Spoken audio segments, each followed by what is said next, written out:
more minutes since it's raining now, so we'll start. I'm looking for my presenters.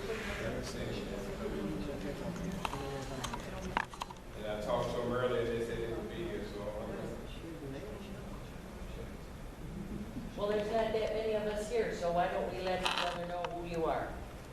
Where do you want to start? You want everybody to introduce themselves? Yeah. I'm Judy Caston. Clara Siedelman. Say it louder. Clara Siedelman. Let's start. We know. Let's start up front here, so. Instead of just going back and forth like that, let's start up front.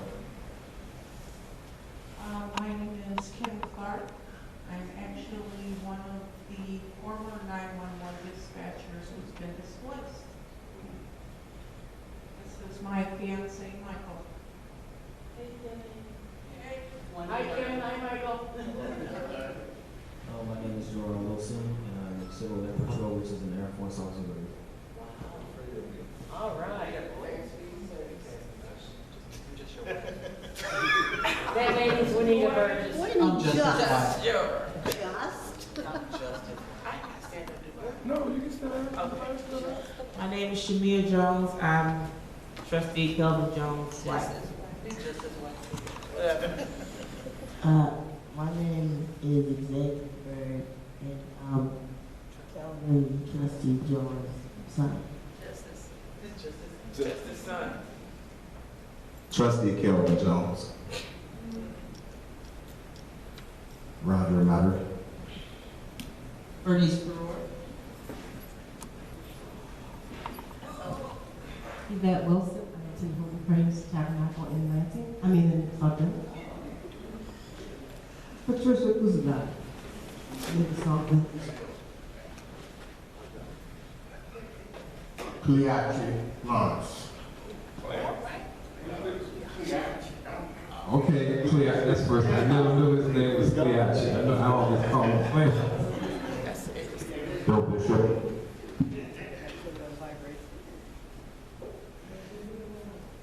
Mrs. Gaines.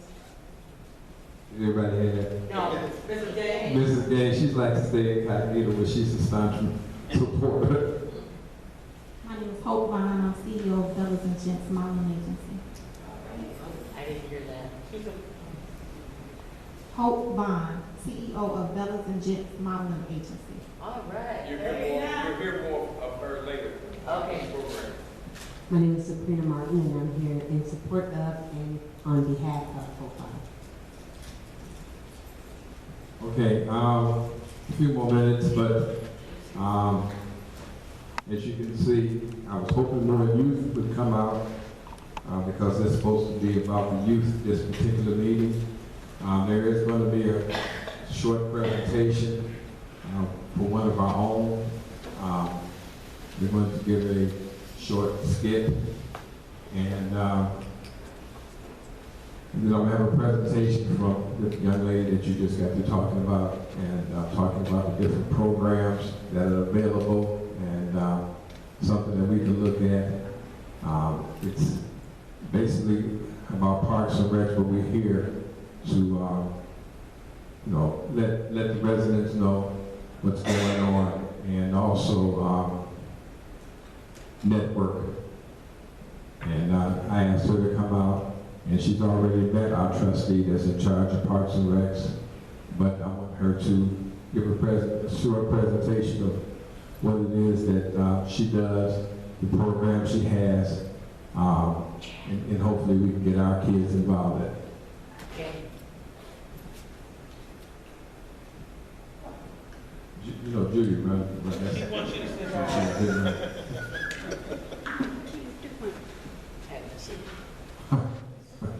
okay, I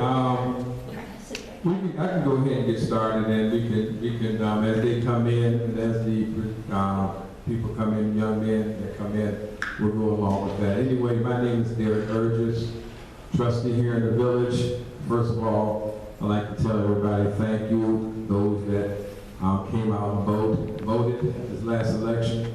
I'm proud, and I am going to speak for the other two trustees because if we speak together, then we may be hit with a Open Meetings Act violation, so someone says, but during the meeting, I'm sure Trustee Jones is going to be taking notes, and after the meeting, he's going to be here to answer any other questions that you may have on his behalf, be it questions for Parks and Recs or be it questions for Village. When you guys get your coats off, you're going to be up, but we were trying to wait on you. But quickly, I want you guys to think about something before and while they're doing their presentation, because after they get through and after the young lady presents what she has to, we're going to go into some of the items and some of the topics that I feel that are very pertinent to this village, some of it being budgetary, others being personnel areas and things that we should expect from your elected officials and you guys as our taxpayers. Are you guys ready? Yes. Okay.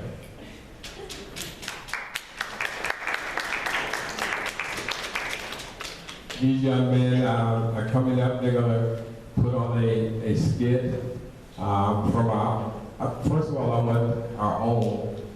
This young lady is the, don't stand there. Come up here. This young lady is the one that does our line dancing over in the community center. I'm just giving you a little background of what I found out, and I did a little research.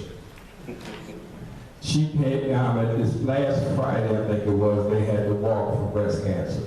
That was my second time attending. This is her first time going. They put on looked like 45 minutes of line dancing, dance, exercise, everything. And I think she was probably one of the youngest people there doing it. And she's kind of modest, but she also she's going to be performing for a cruise ship. And because I'm going to try to get her together with another young lady that's here, because this other young lady that's here also has something to do with, if anyone ever heard of the sitcom Empire, she put a few people that were young adults on that show. They came through her agency. It's not serious. Pardon me? It's serious, excuse me. Not sitcom, okay? Serious, it's not a comedy. It's a very important series, all right? Anyway, they came through her agency, which is great. So I'm going to let her talk first, but this young lady here, she's on her way. And I'm just so proud of her, the things that she's trying to accomplish, and what she's doing with the youth out here, and with the adults. And so, you know, we do have a lot of talent here in the village. And when I see it, I'm going to bring it out. But I want her to tell you a little bit more about herself, and then they're going to go and do their skit. Hello everyone, my name is Miss Tina and I teach line dancing over at the community center every Monday night from 7 p.m. until 9. But I'm gonna let the boys do their skit right now. It's not about me today, it's about them. So, yes.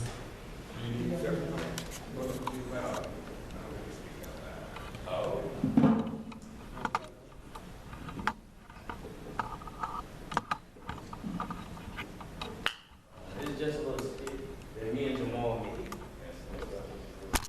It's all about drugs and how not to do it. Go to church a little bit.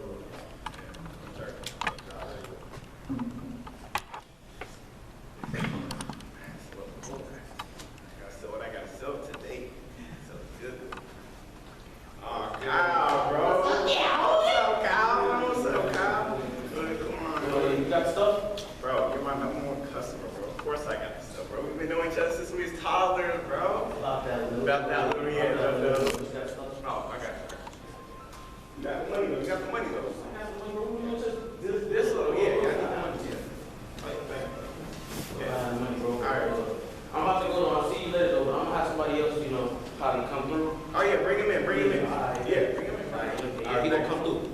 All right. That's what I do, man. So good. Survive out here on these streets, man. I love doing it. I'm gonna keep doing it too, because you know that's how I make money and survive out here too. So I'm gonna keep on doing it, and I love doing it too. And I do. Oh, what up, bro? What you need? You don't have to time to run. Oh, sound good, bro. What you need? Stop talking. You don't have time to run. And I just tell you, bro, I'm doing what I need to do. Survive out here on these streets. What you need? No, see, I used to do the same thing you do. Okay. See, you're not listening to me. See, I used to do the same thing you do. Nothing happened. Bro, I don't got time for all these lectures and speeches. I just need to sell what I gotta sell and what you need. I used to do the same thing you did, dude. Nothing happened. I was doing it for a few bucks, but nothing happened. Nothing happened. So what do you now since nothing happened? I got a good job, make good money, and I love the Lord. So you're telling me once you stop this, you got a job, now you got good money, and you love the Lord, you go to church. Well, I don't go to church, bro. I don't do church. That's not for me. I don't go to church. I don't do all that. Well, you should. Why? Well, in our church, we talk about read the Bible, shout, sing, dance, all that stuff. Y'all do all that stuff. Yes. You expect me to drop everything, my money, my work that I do right now to go to church. Yes. Man, you probably is right, man, because it's bad out here, man. I live in an alley, man, where rats sing to me at night. I can't do it. I just can't do it. But I don't look at me, bro. I'm funny. I can't go into a church. The church won't accept me, bro. Look at me. If you come to church with me, I need to go to Real kind of close. so decent clothes with church. And they'll accept me off the Yes. street. When you come to our church, they'll put you in their arms like you up down. For real. All right, I want to go there. I want to try it out, see what it is. I'm tired of living on the street. I just want to go to church, see what happens. What's your church name? Holy Praise Tabernacle, Church of God in Christ. Holy Praise Tabernacle. I think I heard of that church before, too. The whole United States know about that church. The whole United States. Whole United States. For real. Yes. Who is y'all pastor's name? Pastor John T. Pitts. Pastor John C. Pitt. I don't know if I heard of him before. Everybody know about them. For everybody. Everybody. Wow. That's cool. I want to go there. So can I get your number? Oh yeah, this is my number. This is my number. Yeah. That's Yeah, my number. thank you. You got my number, now you got your number, so you gotta call me. Oh, yeah, I'm gonna call you Saturday. You know, I'm gonna have stuff for you when you call me, because I'm pick you up on Sunday. Okay, yeah. Yeah, but where you staying though, so you know I'm gonna pick you up. Oh, yeah, pick me up right here. here. I'm gonna pick you up, I'm All gonna right. stay. You know Meadow Street. Okay, Meadow Street. Yeah, go past Meadow Street. I'm gonna go past Meadow Street. And then past the first block. I'm gonna pass the first alley, right? No, go past the block first. Okay, I'm past the block, okay, And then go past the first alley. Then I'm gonna go past the first alley. There's a second alley. Yeah, I see a second alley. I live in that alley. You live in that alley? Yes, that alley. Okay. I live in like a cardboard box, you know, with aluminum foil sticking up so you can see it. Okay, so You can see your so you reflection. stay on Meadow Street, right? Meadow Street. Go down the block. Down the block. Go down the first alley. The first alley. Then I go down to the second alley. The second alley. And you live in that alley. Yes, I live in that alley. Okay, in a cardboard box. Cardboard box. With the foot so I can notice it. Yeah, you can notice it, yeah. Oh, okay, that's good, no. Yes. So yeah, I'm gonna clean up and stuff, you know, so you know, cause your company and guests, so I gotta clean up. Yeah, your company and guests, I'm gonna clean up the racks and stuff, you know. So yeah. But when y'all call you, though, I'm gonna have all the stuff for you. Oh yeah, I'm gonna call you and do stuff. You got a phone? Oh yeah, you know I got a little flip phone. 3 minutes left for you. Oh yeah, you know, use that track phone. All right, most definitely. I got you. All right, you know, when you come, you ain't gonna come back here. You sure? Yeah. All right, bro. If it don't work out, I'm probably gonna come back here, bro. Well, you said I'm staying in church. Yes, we'll stay in church. All right, thank you, man. Thank you. I All right, appreciate you. what's your name? First and I'll run third. Wow, that's an interesting name. Yes, I'm a brother of three. Wow, that's interesting. All right, thank you. That's all right, third. Looks like well, I guess I'm going to church, y'all. See how it's like Holy Praise Tabernacle.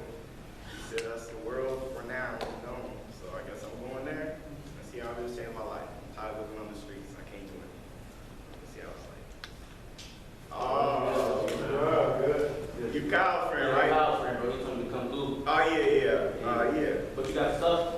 Nah, I don't sell that stuff no more, bro.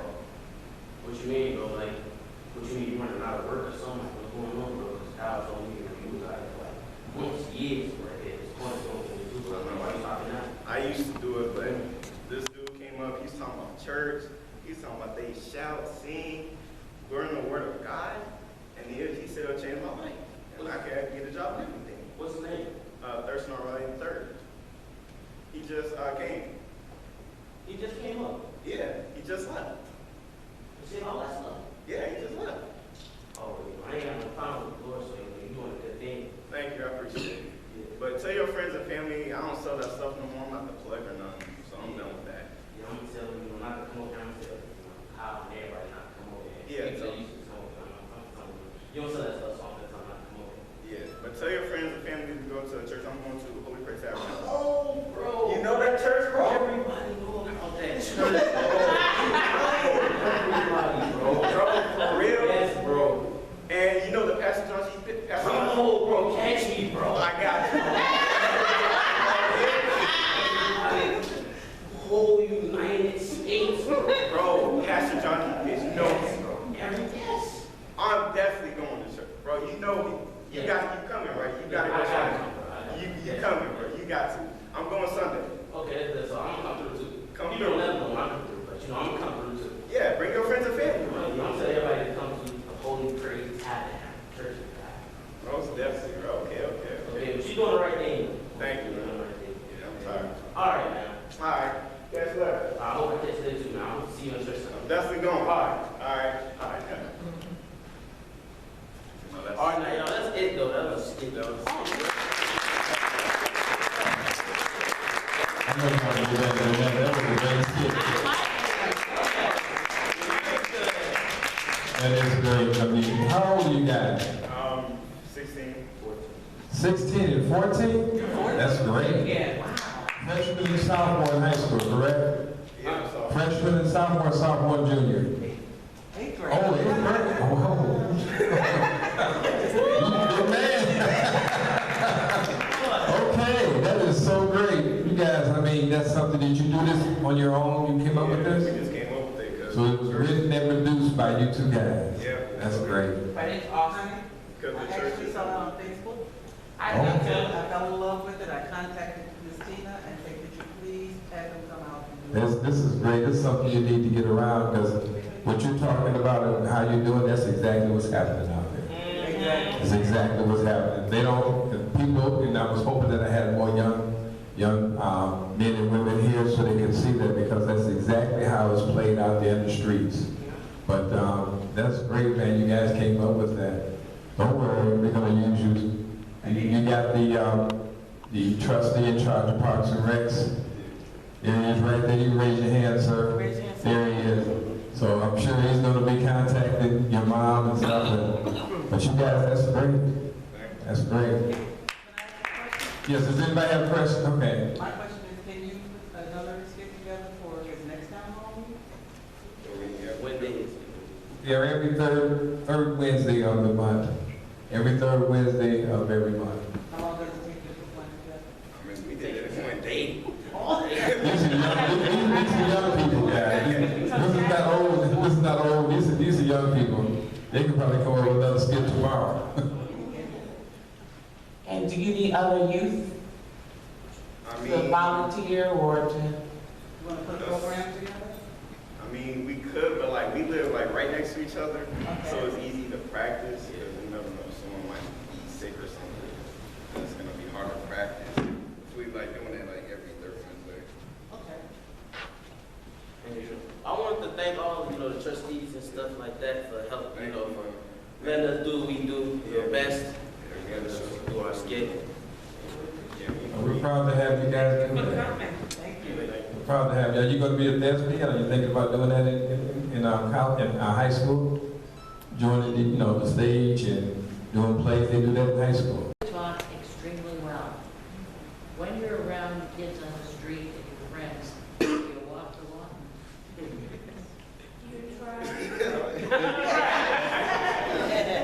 What you expect them to say? You're awesome.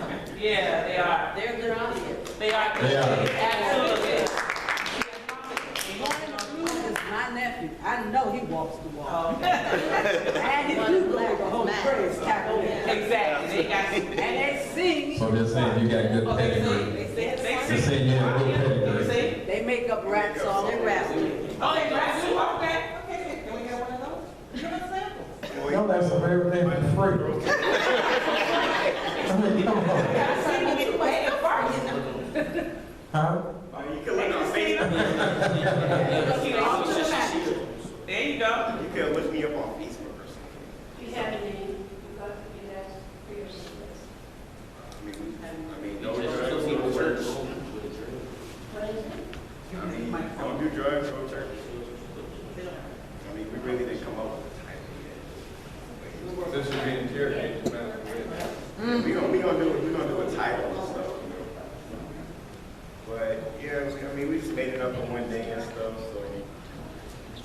And I want to let y'all guys know, we are available. We are available on Monday through Sunday. But I got church Sunday, so we gonna, have time. Tell us Tina. Yeah, we're available. Yeah, I can tell. Always available. So y'all want us to do another skit? After we get done talking, y'all come back up to us. We can get together though. Yeah, get together, you know, do anything. Yeah, we good, make us great. Okay. We got your video, so we're gonna take it at your word. Now, I got another question. Do you have a Facebook page where you put the skits on Yes, that people can follow you? yes. What is it? And What's the name of the Facebook page? it's on Facebook. What's the name of the Facebook page that's for followers? No, we don't got that, we just posted it. Posted on Oh, I don't know how to do that. You all gotta get an official page so we can follow. You have to talk to your manager. Yeah, I mean. We're new at this. Yeah, we appreciate it. Absolutely. Miss Tina presents. Thank you. Okay, do we have any more questions though? Because you know I ain't got no time.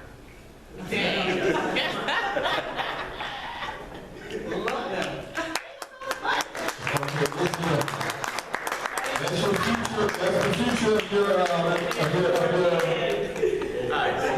These guys are good, that's good that they're outspoken and outgoing like that. Before we get any further, young man, I want you to stand up right here with me, yes sir.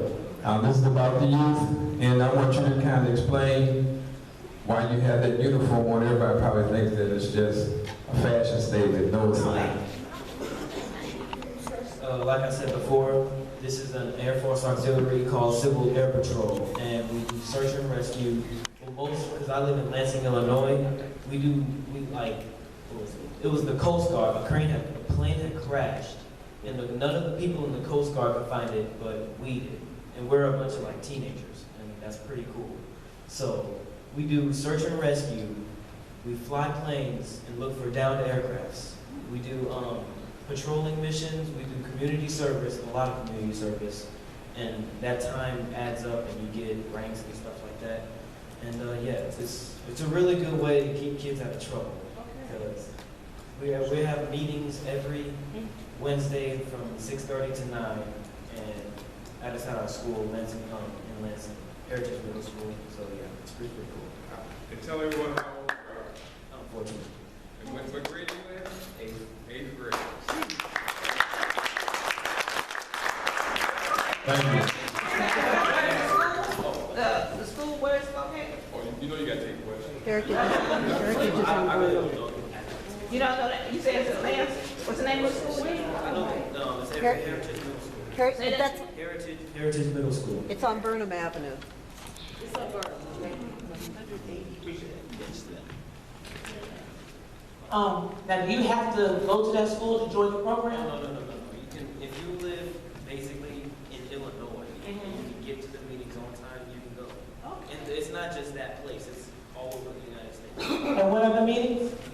6:30 to 9 on Wednesdays. In the morning, no, in the evening. Come on. Sorry. Question?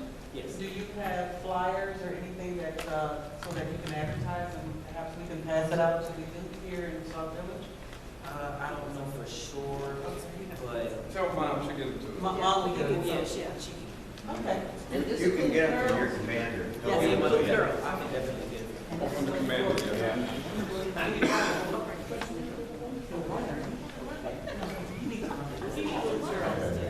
Yes, ma'am. With you guys and the young gentlemen and ladies that you work with doing such amazing works and things like that, are you currently or have you been pursued or recruited by colleges and universities? Because what you do is absolutely amazing. Not yet, because I'm only in 8th grade, so I haven't got to high school yet, but I doubt that I won't when I get to high school, because, yeah, it also depends on how young you started. The youngest you can do it is 7th grade, and that also counts as how long you continue to do it. Yes. So that they see the motivation and dedication into what you do. You're absolutely right. And recruiting for talents such as yours just starts. They start right away, so I'm surprised no one has actually started the process as of yet. Congratulations to you. I got another question. Is it a fee? I think it's a $60 fee to get in, and then it's a yearly thing, but it's not like a month. It's $35. 35 dollars. 35 a year. 35 a year? Membership, yeah. The Oh, membership, yeah. so $60 registration and then 35. Just so you know, Sauk Village used to have a Civil Air Patrol. My husband was one of the members many years ago, and there were a lot of the older generation, possibly, that might be here that are, grew up out here, and it was nice. It was big. How many did they have? How many did they have in this patrol? We went mostly for lights. It's been around and it's very nice. Are there Made any other good requirements? friends. Are there any other requirements in order to join? Well, you have to be under 21 and from 7th grade to. And that's it? Yeah, that's it. Okay, great. That's perfect. Thank you. But there are, like, if you do certain things in your school, because they look at the school record, so if your grades are dry, Yeah. then you're suspended for so many days. Okay. Obviously, so, you have problems. You basically can't go. It's like, Right. Do they provide the uniforms and everything? if they have some in stock, but most of the time it's just not the right size. They have some, but I don't really know. Because we didn't, We because of his size, we didn't have to but pay. you have They to had pay some for in like stock. the patches, you gotta get them You have to ordered, pay for- it's yeah. an official site and everything. Okay. Oh, wow. Okay. So if you want to, the site is capmembers.com. Capmembers.com. It's an old organization, because I used to be in Civil Air Patrol when I was young. Okay. See, that's a good program. That's something that I'm sure, I see the trustee is looking down, so he's writing, so. That's something that hopefully we can bring here, bring it back. As Ms. Clark said before, it used to be Mr. Clark, Donald Clark, was part of that years ago, so it's not nothing new. It's something new to the generation we have here now, but it's nothing new to the village, and that's good. Okay, young man, thank you so very much.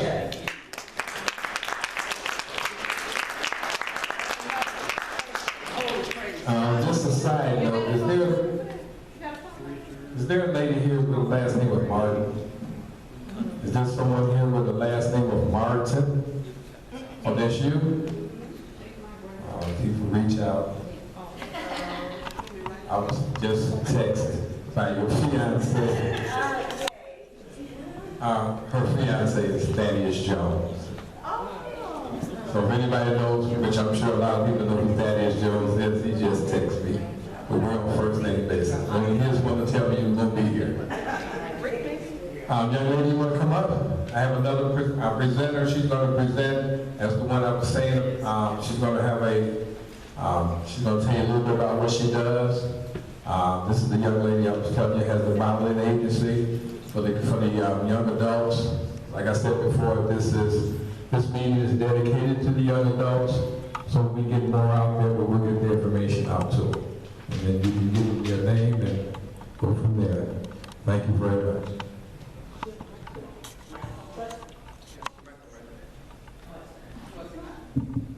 I got one. I like to tell the guys out here, you did an awesome job. I'm a manager, maybe we'll talk later. For those who don't know me, my name is P.L.A.N. I am CEO of P.L.A.N Modeling Agency. I am also a resident of Sauk Village since 1987. I grew up right on Brookwood where we can lay and sleep with the doors open, but now you know it's a different kind of town.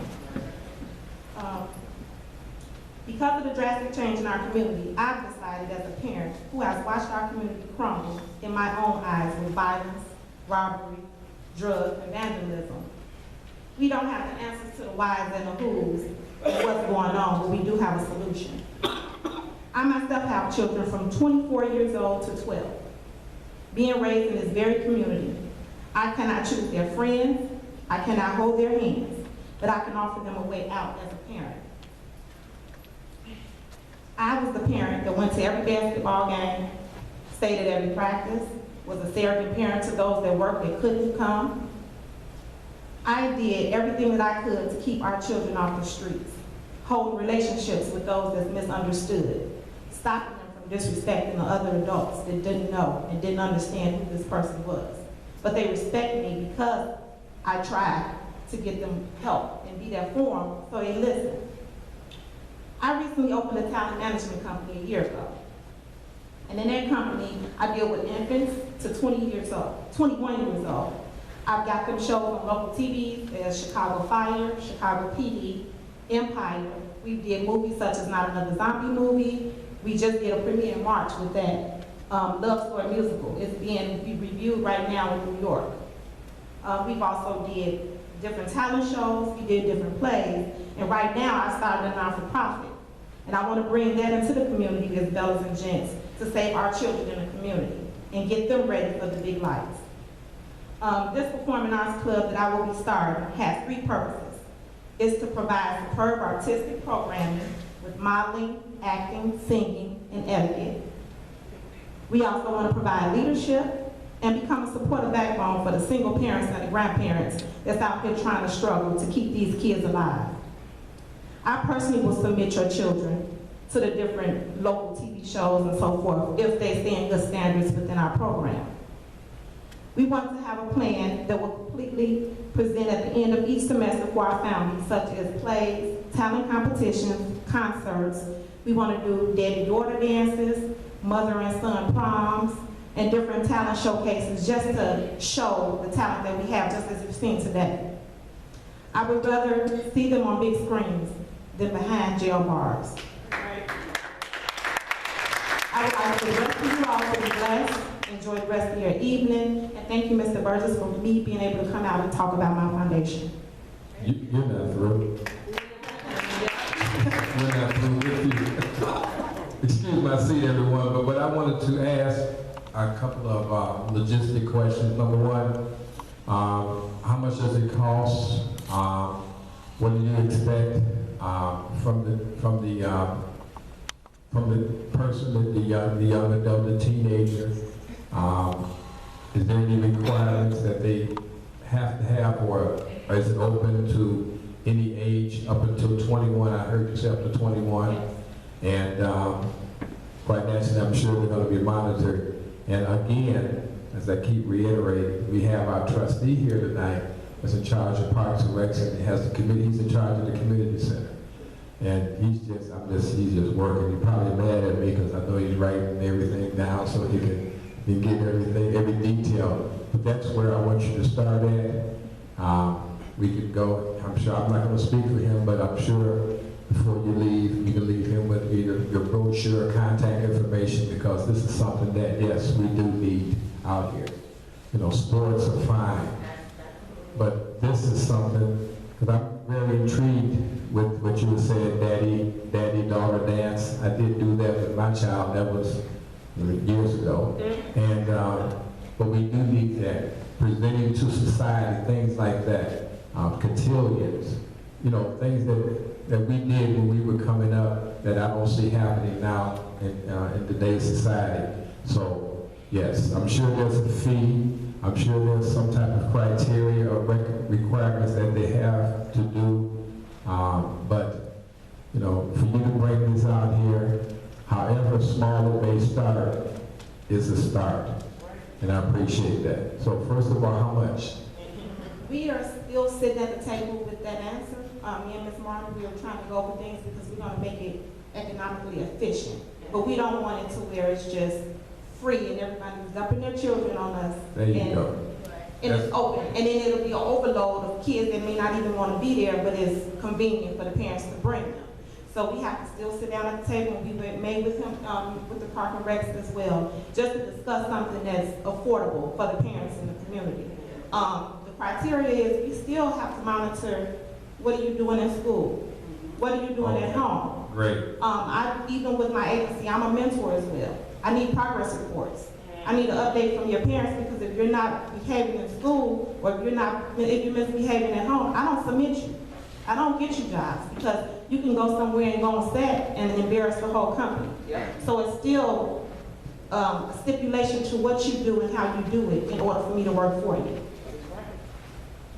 Okay, I know that, y'all know I'm handicapped. Anyway, I know there's gonna be questions, so I'll start with the wife of the trustee, Calvin Jones. I have a question. Is there going to be like a contract that the parent and the child will have to sign, stating those things that you requested with the progress report, you know, with their stipulations and all those? A contract sounds like you signing over your life. We're not going to do them as contracts. We're going to do them as negotiation agreements between us and the parents and the children. So if you don't hold your part, we release you from the program. Right. I just want the phone number. The phone number? 708-539-1973. What is your name again? Hope Vaughn. Any other questions? Do you have a business card? I'm checking my purse because I was running a little late. Could you give that number one more time? 708-539-1973. But I will return and I'll have some available in the hallways by tomorrow morning. Where are you located? We have a site at the Prudential Building downtown. We're in South Holland. But what I do is I make it convenient for the parent. If you're able to meet me at Sauk Village Library, of Matson Holiday Inn, so that you don't have to commute downtown, it's what's best. And now that we try to come into Sauk Village, we'll be in this area, and it'll make it comfortable for the parents to be able to get in touch with me. So that keep in mind, do you have like an email or something where we can submit Yes. a video of your child and you could tell us or critique it and say, well, this child might have potential or whatever, you know? Yes, it's Bellas, BELLAS, G as in girl, ENTS @yahoo.com.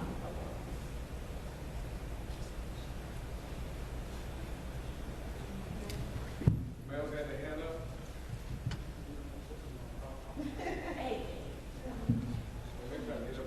Do you just do acting or what other?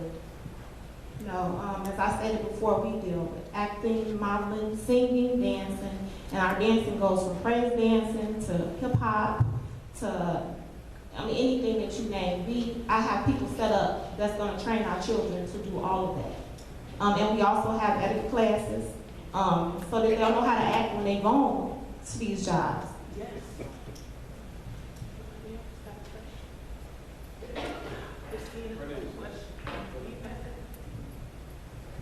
Is 0 to 21. Okay. We're not going to have infants when we do the non-for-profit here.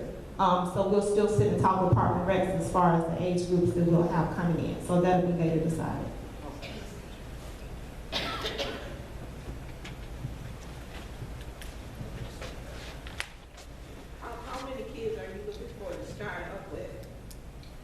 still have to sit down and discuss that as well.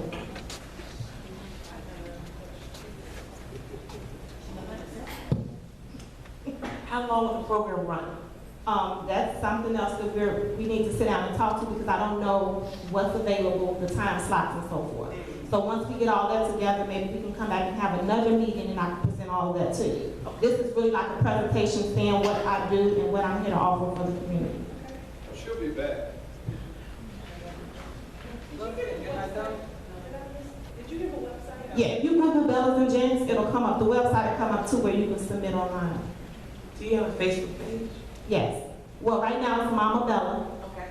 And if you go on there, it's an open page, so you can view everything that we've done, as far as us getting ready for the different movies that they've been in, the different modeling stuff. I have all that on my page. Do you have to live in Sauk Village in order to do the program? No, you don't. It's all the surrounding areas. We're trying to save the youth, not within just our community, but all the surrounding communities as well.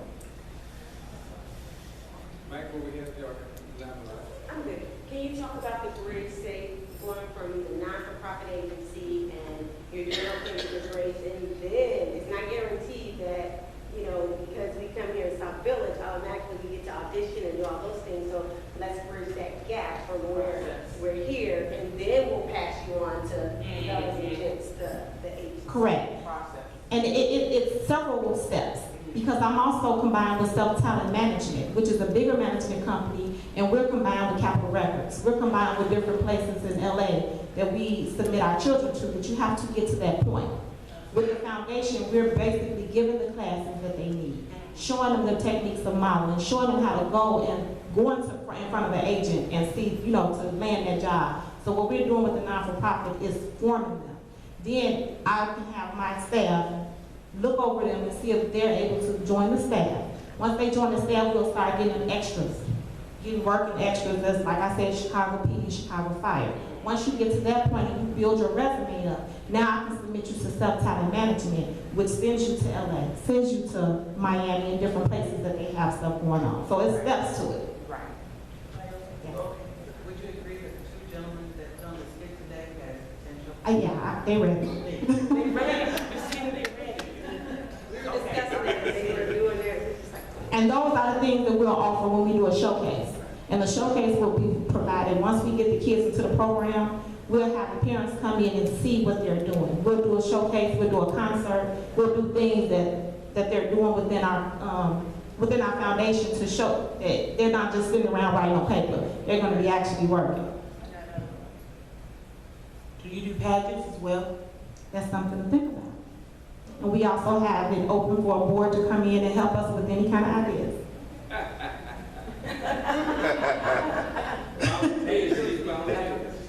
Do you have something for guys like that? It's called, well, my agency and my foundation as well is Bellas and Gents, which means Bella for beautiful, our beautiful girls, and Gents is for our gentlemen. So everything that we do is going to be surrounded by our girls and our boys and our men and our women. When I said we'll do daddy-daughter dance, also we'll do mother and son prom. We'll have everything to do with each equal. For the young girls and help them to build self-esteem. Do you have classes like that or?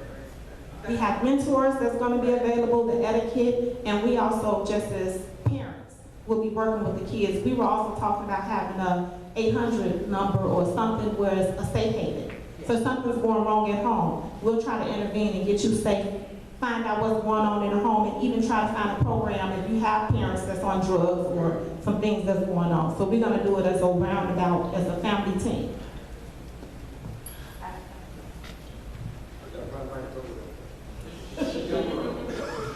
Are you gonna have like events to fundraise so that the kids can fundraise money for certain things? That's the reason for the non-for-profit. What we're going to do is we're going to ask for grants. We're going to hope that these the different businesses in the community will pitch in to do donations. We'll have showcases for fundraisers, and all this will go toward building up the foundation to get them where they need to be.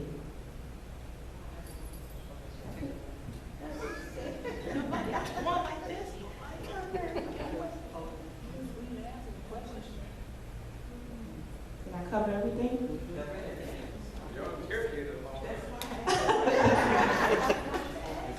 Thank you.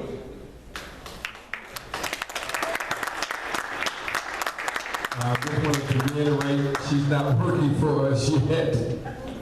She came out to present, she came out to tell her what she has in store. If we choose to get on board with this, it's something that we should, look at. I appreciate her coming out. It's something that we need to add to our repertoire that we have out here in Sauk Village and to make available to our young adults. It's great. I'm sure we got to work out the logistics, but this is what she's offering, and quite naturally she'll need help. As she stated before, it won't be a place you can just drop the kids off. You need to get involved with what they're doing, and I'm sure it's not free. So if you're spending your money, you want to make sure that it's being spent well, and that this is something that, like you do when you go to private school. You pay tuition, and you get in that child's life, make sure that they do their job, and that's to learn. I just wanted to say thank you very much, and we're going to go into our second part of our town hall meeting, which will be questions and answers on whatever ails you. We're not going to be personal. We're not going to be I'm going to say this again, we're not going to be personal. In other words, we're not here to, I won't say not bash. If you're going to have something to say about a person, do it respectfully. We're not going to go and argue. That's something that I don't think that is very productive, but you can speak your mind. I'll try to answer questions that I feel that I can. Those that I cannot, I will get back with you. And we'll go from there. Also, I just wanted to tell everyone that wasn't available Saturday. Saturday, as you guys know, the budget was passed. So it was a special meeting called Thursday night, or Thursday, for Saturday. And if the budget was presented for the third time, I had a list of questions and concerns and recommendations and solutions. I have this list here. I started presenting it, I started talking about it, and it got to a point where basically the board didn't want to hear it. I even asked that, if the board has made up their mind already, it didn't make sense for me to continue to do this. I did this last year, and I did give concerns about some of the items that were on the budget, and we didn't pay the electric bill? Oh, maybe the budget didn't have the electric bill. Right, yeah. They didn't get the check, it's in the mail. It's in the general fund. You better talk about No, that's, Automatic shut off? yeah. No, this building does not have a generator. What? The only one that has a generator is the police department. So yeah, automatic shut off for your town hall meeting? Was this No. budget in the budget? That's all we have is that. So But we can, yeah, right. We can talk loud. We can still, I mean, it's money. Somebody. Yeah. no, we don't have any lights. No. The whole building's out. The issue's about what? Hey, everybody, don't leave. We're not gonna- Go back, Raj. okay. Wow. Hope it doesn't go back out again. Because that's a break in a trip like that. Transform. But anyway, I was able to present, and I did present some of the items that I felt needed to be addressed. And it took me, because I was going to do this on a Tuesday. This was supposed to happen that following Tuesday at the regular village community meeting. And as you notice, we didn't have it Tuesday. It was called on for last Saturday at 10 o'clock in the morning. Now, I don't know why they had to have it at 10 o'clock. I guess they thought there was going to be a long chance to. I just wanted you to, I just wanted to go over a couple of things that I didn't get a chance to tell everyone about, and then you can kind of see probably why they didn't want me to get through this. But I had some of the items that I looked at and I thought that we needed to address was the overtime. And I said that I'm showing that we had an increase in overtime from what the mayor proposed, and that shows 25% of reduction on what was actually spent. In other words, last year, our overtime was $160,000 budgeted for. We spent $265,000. This year, he was recommending the same thing. In other words, he's recommending that we go back to 160, and we knew last year we were going to go over. So, you know, that's one of the things. Youth programs.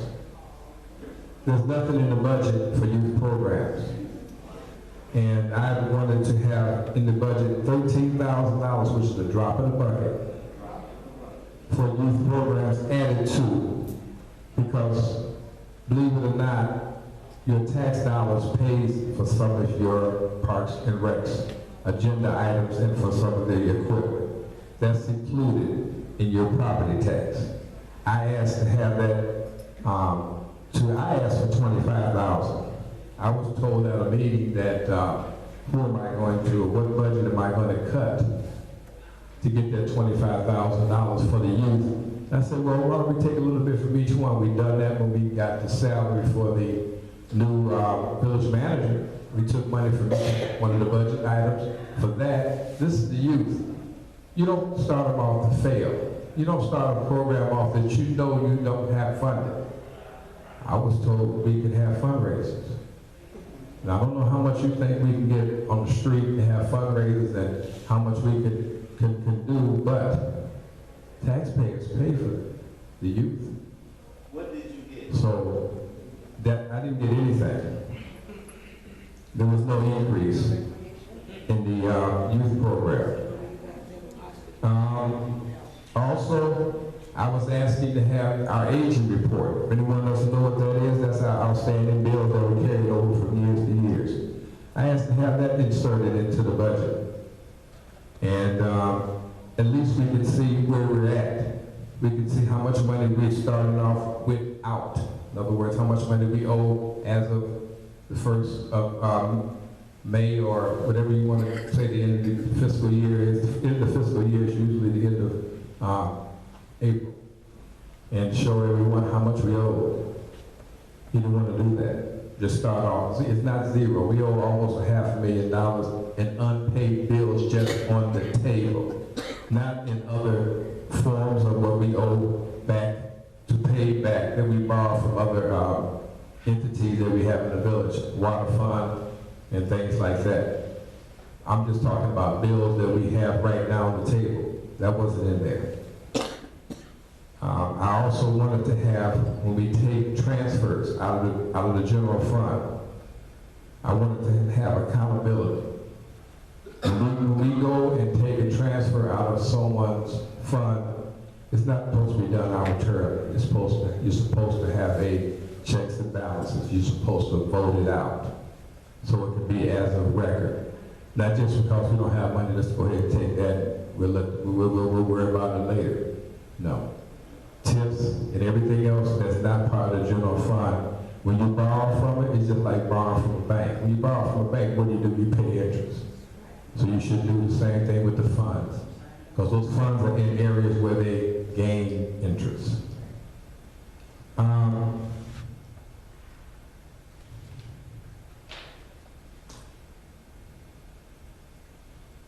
There's nothing in the budget for reserves.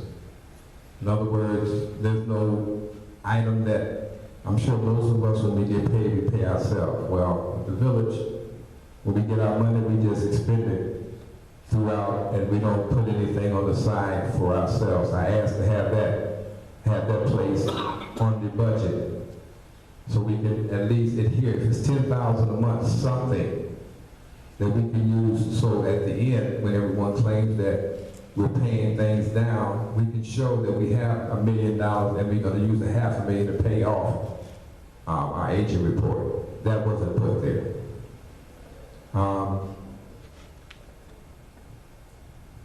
Let's see.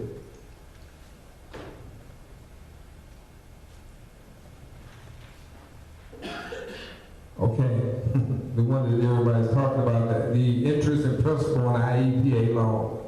The interest and the principal and interest on the IEPA loan per year, that's the loan that we got that everyone claimed, and I'm sorry.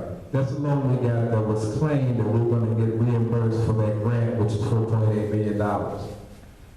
The payment per year for the next 20 years is $335,956. Okay. That should have been in this budget. Because as soon as we stop using that money, it comes due within a certain period of time. I was told that the reason why I wasn't putting it because it won't come due during this budget year, really. So that's something else that was not budgeted for. We need to do that. Police pension fund.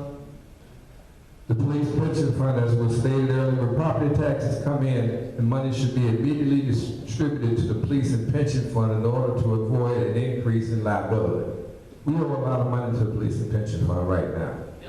As soon as they, I don't know, they're working with us because we're not the only community. Well, we got to pay something. We have to put something aside for that.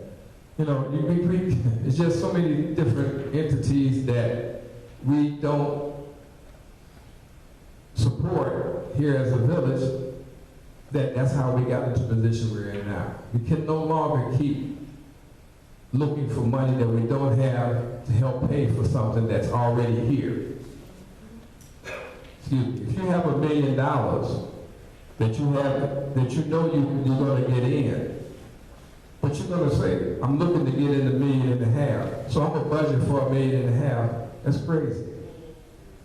Now, if you get $1.5 million, then you can pay off some of the things that you have. Budget for what you know you're going to get. Budget for what you know that you got last year. If last year you got $20 million, budget for $20 million, not 25. Hoping that, oh well, they're gonna give us some more money. That's not going to happen.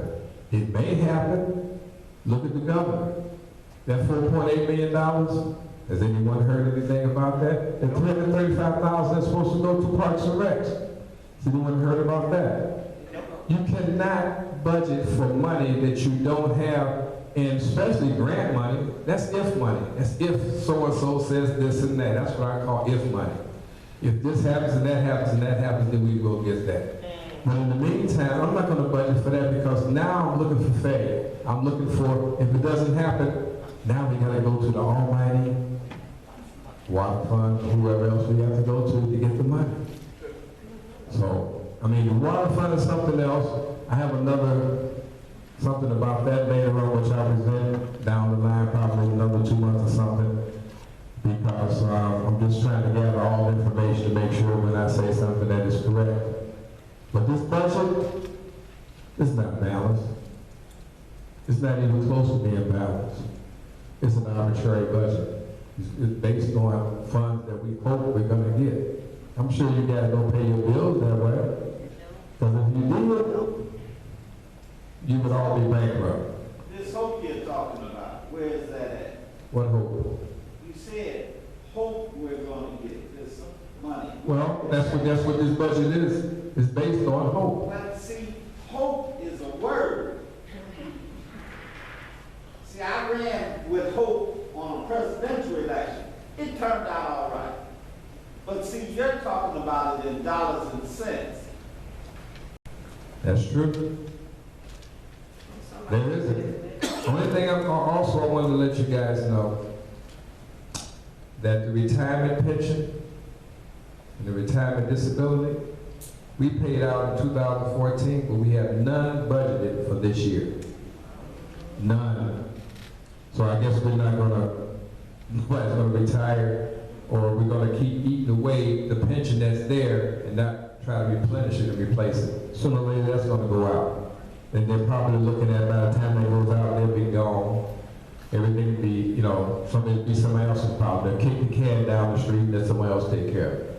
That's not what, we don't need that. And that's why I, myself, I'm gonna bring it out, I'm gonna expose it, because this is your money, our money. Exposed in what way?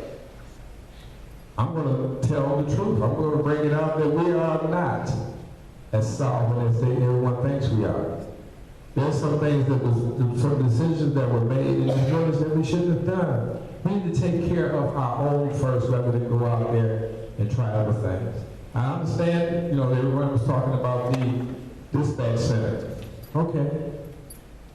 But there was a way to do that. And I'm sorry, but this is and I'm going to clarify this. I know it's probably being televised or whatever, but this is my own personal belief. You have a dispatch center that's been there before I was in this village. Okay, it got to a point now where it's, you know, it's cost effective not to have a dispatch center because they claim the wages and things like that. So it's more cost effective to have somebody else do it. Okay, I understand that part. But the part I don't understand is you've had employees in that department for years. They felt they had a secure job. If you've been in a job for 20 years, and all of a sudden it's happened. I'm sure people out here know it's happened to some people. And all of a sudden, they disband their job in 2 weeks. They tell you today that in 2 weeks' time is no longer there. Thank you very much for your 20-some years of service. You got a paycheck, that's your reward, let's move on. That's not how you're supposed to handle a small community as Sauk. This is not city Chicago. What it should have been done, and what they should have, and I asked about this, is you have people, you don't know everybody's personal belief, you don't know everybody's personal problems that they have. If you did, you wouldn't have done that. What you do is you continue. I heard that they were going to continue to pay people for 90 days. Those that were working. Okay, what about the ones that weren't? What about the ones that had medical problems? Did you make sure that you found them something, or at least assist them in getting other medical help rather than the wage? Sometimes as we get older, it's not about the money, it's about the medical. Because medical will take your dollar away quick. If you don't have proper insurance, all that nest egg you built, be gone in a year. What's more important to you when you're young, when you're older or when you're on medical, is your medical payments. Not the money, not your paycheck. Because sometimes your medical payments outweigh your paycheck. They should have took an assessment and found out what was going on and what we can do. It's not a person's fault if they become ill or whatever during that time. Everyone does. Everyone becomes ill at some point in time in their life. Our job should have been to at least find out what we can do, what other plan, give them something, don't just say bye, thank you very much, okay, you haven't been here, we're gonna move on. No. We owe that to any person that's been here and working for this village. We owe that to them. But to close the door without regard, without trying to help them find something. And the second thing, the ones that didn't have jobs, find them jobs. If you're going to go with a company, find them, get them employment. You don't want that. But the company that they chose said at the beginning, I even asked, are you going to find people jobs? Well, they can work for us until transition. Then they'll get put on the list. So, I don't like that because it happened to me in my lifetime where the door was closed on me. And that's a hard place to be in. And to have medical problems that you know that you have an employee that had, and you stop their insurance without even telling them, they have to go to the store and find out from the pharmacist. That's a doggone shame. That you have to go, that your ex-employer didn't even have the gall to tell you, hey, your insurance, and you don't go there and try to get that prescription because you don't have that anymore, no. So I just wanted to say, I'm not going to be personal, I don't want to call anyone out unless they want to speak, but I'll speak. You're talking about me. And unfortunately, the situation is I have lung cancer that spread to my breast and part of my pancreas.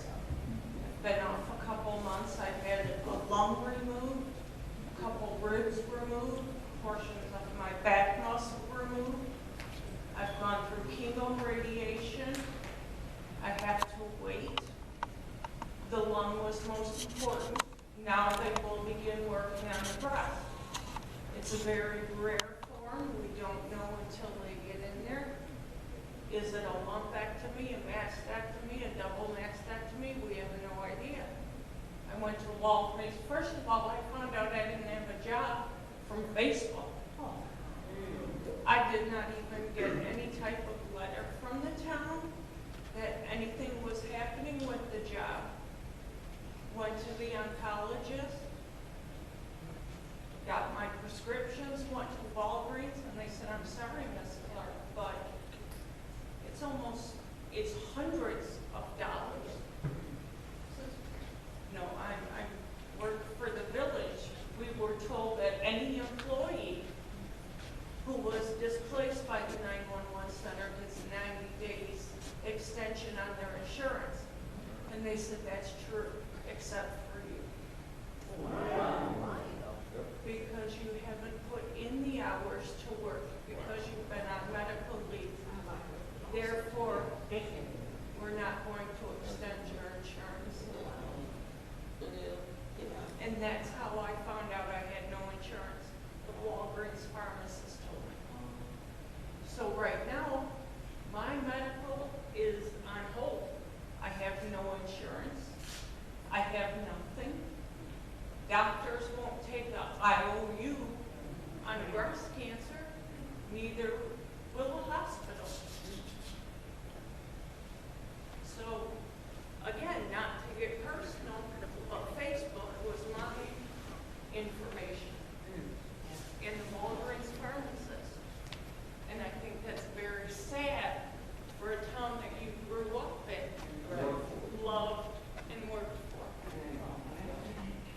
On that note, the other day, we had a medical, or not a medical, we had an emergency at our house. Called 911, was transferred to Chicago Heights, which then went to Lansing, which then dispatched it to Linwood. And after an hour of sitting there, and the person left our house, thank goodness, by that time, my fiance went up to the police station. Now, being that I've worked with these gentlemen for years, I know them. They says, what are you talking about? We were never dispatched to your house. No 911 ever came through this department for you. 52 minutes. I waited. 911 was called. Yeah, I waited, I called at 11:09, waited till 5:05, 12:05. Showed up at the police station, I walked in, we're all behind the bulletproof glass, sitting in a circle, laughing, having fun, running t-shirts. They asked who I was. I told them my name, and I said I called 911 52 minutes ago. They said, we never got a 911 call at dispatch. I said, let me talk to Frank White, who's an officer. And he's a friend of mine, we talk, he comes over for coffee when he's off duty, or stops by, says hi, we're all family. And he said, Mike, you know I would have been there. Nothing.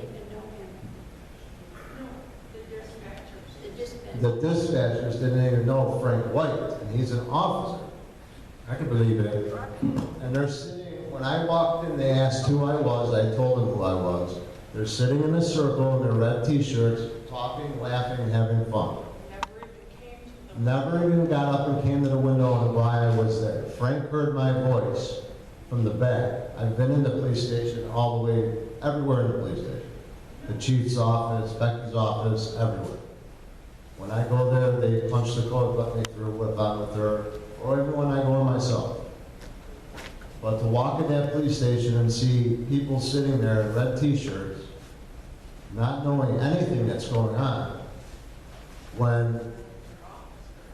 and the officer didn't even know, and he said, Mike, this needs to be documented. Of course it needs to be. I sat at my house for 52 minutes with a 911 call, and I never even went to Sauk Village Department. Okay. And he came out and talked to me and documented it, see my phone, so he put it on his phone. I just want to, I put it this way. That young lady right there, she does take, P.L.A.N group does put these out, town hall meetings. However, something that you just got through talking about, I would love for you to bring it to the village hall, to the village board, to the village meeting. I will. I would love for you to say that. I will. And if they try to tell you that you shouldn't, that it's not on the agenda, I will personally say, this is who we work for. We don't work for an agenda. We work for the people of Sauk Village. I've been more than happy to do whatever it is. Yes. This doesn't make sense because this could have been a life or death situation. And, I work at ABF Freight, and I spend $150 a month for cameras on my home. So my wife's safe at home while I'm at work. If I have to leave, I'm 3 minutes away. well, that's if you're in town. No, I'm right here on So you work in the warehouse? Yeah, right here on the yard. But still, it shouldn't have been, you shouldn't have to come up to the police station and you dial 911. No. I'm sorry. I don't know what explanation that is, but whatever it is, it needs to be fixed. Due to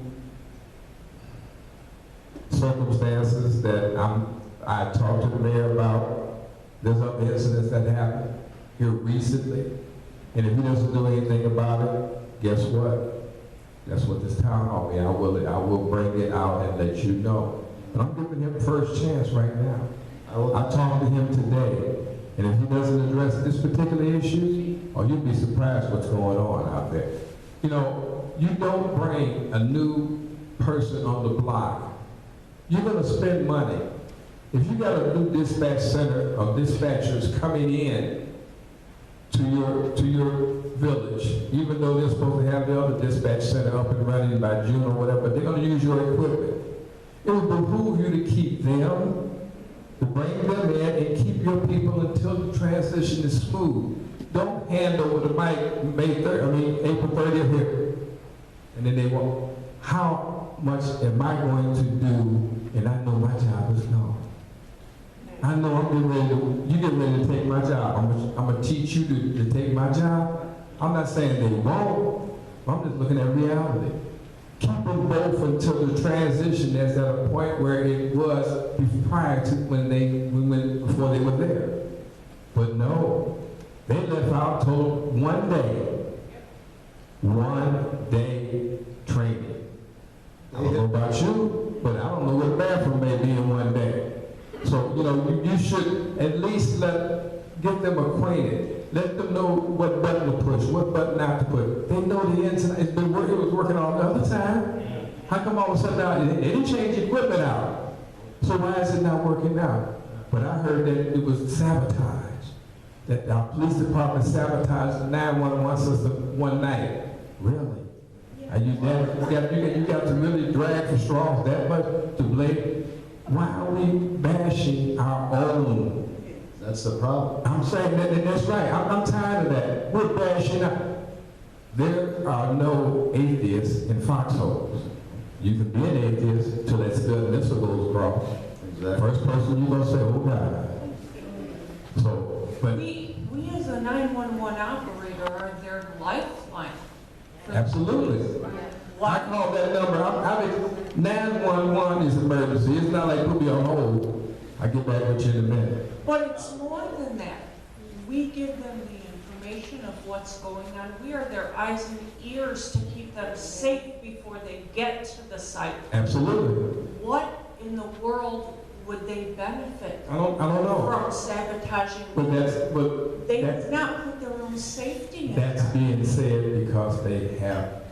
The best way for me to explain something out to you is to blame someone else if I don't have the answer.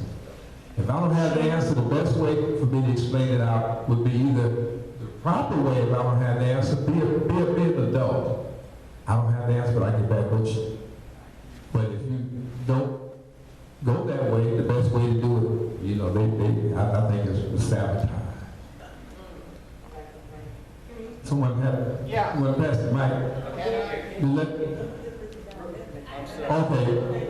Real quick, I'm sorry, when is the next meeting? I want to be here for that. The next board meeting will be Tuesday, if they don't answer.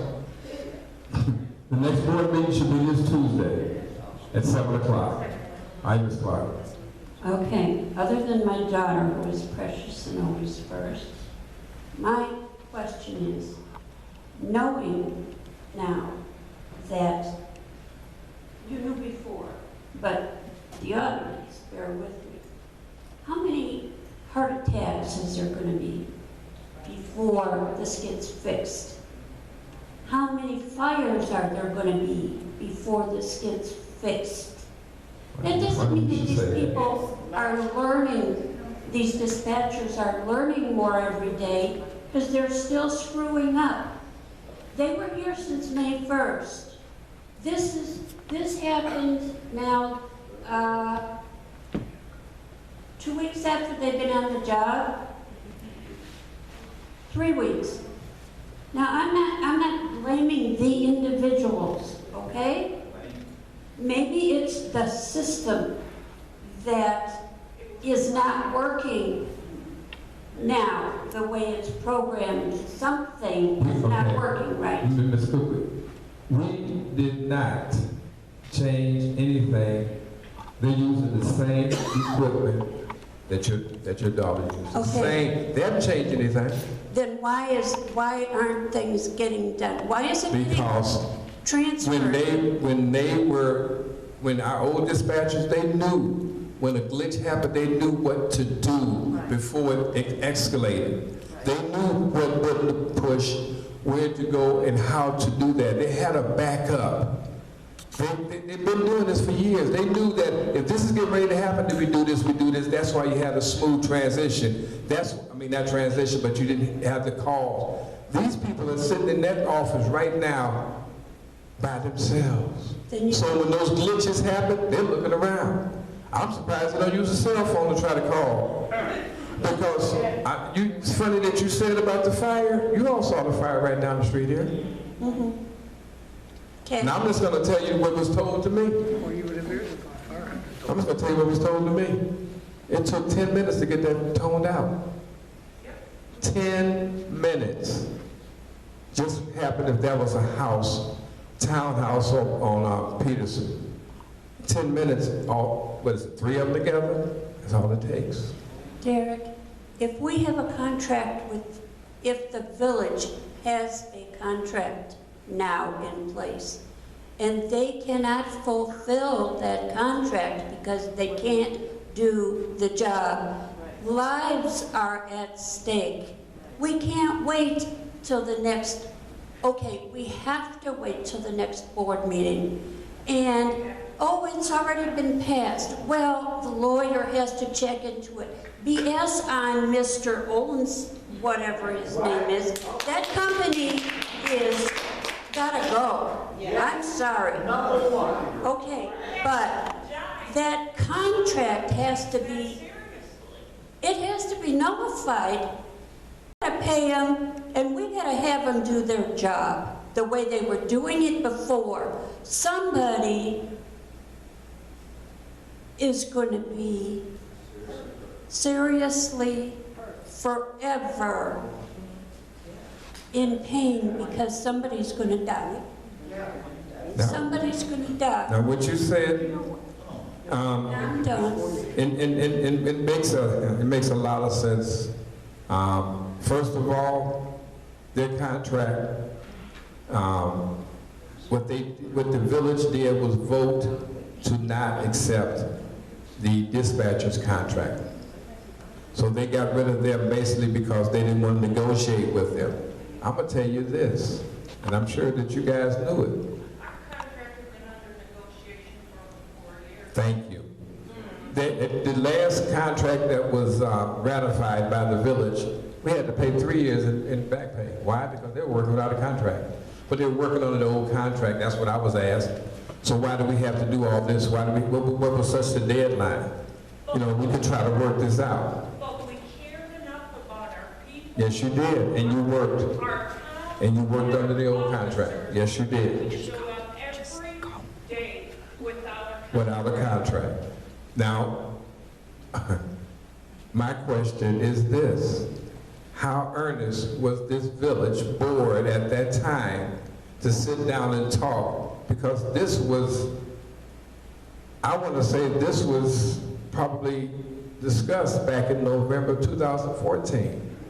We had our FOP representative come, make appointments with the mayor, and the mayor would not even show up to our renegotiation. Okay, I hope everybody understands and sees that, because the reason why these things happen is so it can go through before the new board came in. We're talking here back and forth, but the bottom line is this is politics.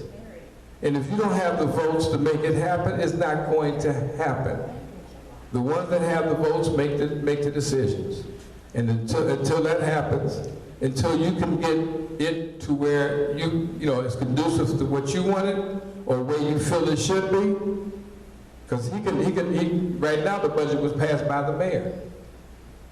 You know, if we do something and override it, I'm sure he's going to veto it, but that's okay. We'll vote it back again. All these things that you see now were done back when Towers was in.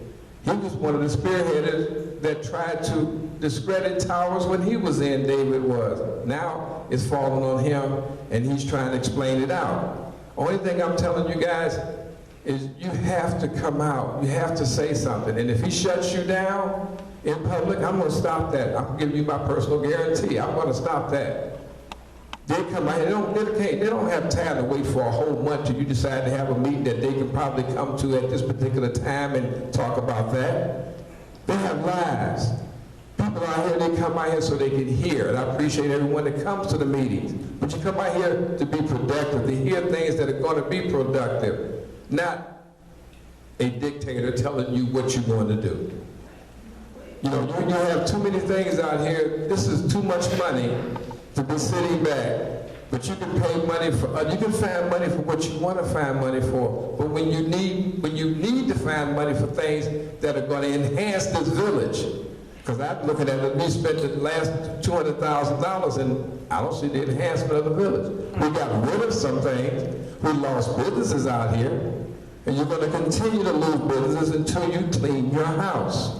And then this negativity that's out there. Everything that you see on Sauk Village is negative. There's nothing positive that you see on the news. So how are you going to ask somebody to come out here and invest millions of dollars into your village until you clean it up? And if you're not trying to clean it up, I don't have to preach to you guys. You guys are old enough to know all you have to do is follow the money. Who had? Oh, he got the mic. So. The mic. You want the mic. It's on. First of all, I want to thank you. No, it ain't. It has to be read now. First of all, I want to thank you, Mr. Burgess, for having these meetings. These are real City Hall meetings. I'm very agitated because I have to come on Wednesday for a Tuesday meeting. We didn't have a meeting. I know, but that's why I come anyway on Wednesday, because Tuesday don't mean nothing. I'm very disappointed in the budget that you had Saturday.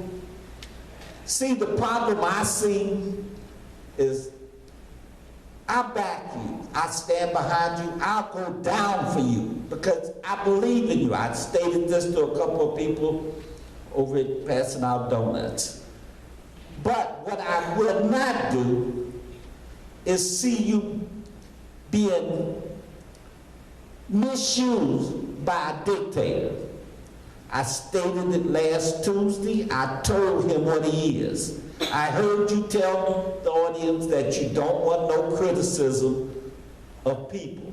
But right now, we've got a dictator leading us around. And as I told him from the podium, he don't know what he's doing. The one he's listening to, as Ms. Clark said, is the attorney. That's who we got to get rid of. Then we got to get rid of the dictator. Understand what's going on. In the last 40 days, we had someone killed. We had a bomb scare or something like that at the school, and a fire. I'm going, my gosh, these things were not heard of in a 40-day period 10 years ago. We are going down. And this leader, as you want to address, don't see it. I'm going to tell him every time I get to that podium, get out of here. See, because we don't need, he's out of touch with what's going on. With the dispatching service, I'm very sorry for what happened. See, because that's our dictatorship being led by an attorney that don't see how fast things are happening. You say we're not in Chicago, people are getting paid to do nothing. This is ridiculous. We're not making any money, we're not moving ahead. I'm sorry that I don't see any progress in Sauk Village. I'm proud of you for the move you made, our 3 trustees, but I'm embarrassed on what happened Saturday. We've got bobbleheads for real. I can get up and slap somebody and say, hey, I got bond money. See, because this is out of order. I understand your proposals. I may not agree with all of them, but I understand you're trying to stand for something. Well, I see people not standing for anything. And you know the 3 I'm talking about. This is ridiculous. Right now, I'm ready for civil unrest in Sauk Village. We got it going across the nation on other issues. I've got a damn good police department. I stood out in the hall last Tuesday and talked to a policeman, said, ain't no way I'd take that chief of police job. Told me they couldn't push it on him. I was shocked. But that's Sauk Village. Where's the pride and prestige that we're supposed to have? To where we give somebody a chance to promotion. He said, no, I wouldn't take it. You know who I'm talking about. Whoever saw me talking to him in the hallway. But this, we're not moving. No. If you come to the next meeting or Tuesday, bring some people with you. The only way you're going to make a change, you have to start at the top. You have to show, and you have, what do you do when your child is unruly? You spank his hand. What do you do after that? I won't say that. I like that. So that's what you have to do. Bernice wants to have something. She's next. But that's what you have to do. Some people just don't take a hand spanking. You have to just bring it to them. Okay. In the last 40 days, we had a murder, a fire, and a bomb scare at the school. Yep. We made the news. 2 fires. We had 2 fires. Oh my gosh, I'm out of touch. Okay. But this is ridiculous. Well, I mean, when you have people, see, it's a shame that I'm sitting here. I've been a trustee since 2006, and you mean to tell me you cannot inform me what's going on? I have to find out from my constituent. I have to find out from the residents, Facebook or whatever. But because you're keeping things away from me because you're afraid that I may say something about it? What is that about? I mean, that's not transparent. Get rid of it. That's not transparent? Let it Okay. be known. Okay, Bernice. I got a couple issues that I want to bring up. I understand that the dispatching service is done by Kurtz now. It might behoove us to get that director in of that agency so he can address residents' questions and concern, because these are not the only ones, but maybe he has answers that the mayor refuses to give us. So it might behoove you to invite them to a town hall meeting, even to the next Tuesday meeting. Maybe he could address what's going on and address some of the residents' concern. I mean, that's one suggestion. Let me answer. Don't go any further. I want to answer that first one right now. Mm-hmm. I was at the police station today. Mm-hmm. Kurt saw me come to the police station. They immediately called J.W. Fairman, told him I was over there. So they're coming out here to address issues. You did not hire Curtis. You hired David Hanks. You bring the mayor in and ask, this is him, you bring him in, he's your CEO of your village. You bring him in and ask him. Now, if he decides he doesn't want to go any further, he said it in front of the people. But you can't question Kurtz because there may be other issues. That you bring him in and let him know that these people, and that's why I want them to come and say something the night of the meeting. That's why I want them to say so they can hear that. Going to Kurtz, that particular lady may give you all kind of examples, but you let the mayor, the one that you put in charge to run things and to make decisions based upon whatever, you talk to him. Now, if he doesn't want to answer those questions or he puts you off, then you go to step number 2. But you come to him first. But I still think you need to put it on record to see that you're trying as a trustee and not on the other trustees. Absolutely. That's why I want them to come. Addressing the needs of the people. Absolutely. That's why I want them to come up. My second question is that when residents come to the town hall meeting, they're threatened, they're intimidated, and the mayor has said himself personally that he will file charges against anybody that comes up to the village that he doesn't agree with. Now, he said that in the May 9th meeting. Now, you telling me that residents are going to come up here and try to tell the mayor something when they're going to be threatened? It doesn't make sense. No, well, and I heard that. I've heard that he's going to, what he's going to do, and I heard him say that if anybody becomes unruly at the board meetings, he will personally press charges. Believe me when I say this, and I mean this from the bottom of my heart, I hope he does. Tell me too. I hope he does. You're going to press charges against your own residents? Judy's next. You're going to press charges? I'm not finished yet. You know I'm not finished yet. Mr. Burgess, can I say something on that? What'd you say? What? Oh. I'm sorry, I just have to go home and take my... I understand that, and I'm hoping to see you. I'm hoping to see at least you there. I appreciate it. Appreciate it. Also, thank you for your wonderful service. I didn't have a chance to tell you that, and all I can do is, because I have to bow my head because I know what you're going through. It's hard. Money at your particular point in time is not what you're looking for. You need care. And for someone not to care after all these years, I feel embarrassed. Because to be part of even a village that does that to their own, that's the part that I don't like. I mean, you're not a dog, even if you were, you don't care to the curb. You try to help them. There's nothing wrong with them trying to help you to get some type of health care until. That's all you're asking for. You're not asking for any restitution or anything like that, but you do need that help, and more importantly, now that's your lifeline. And I thank you for all of that. Thank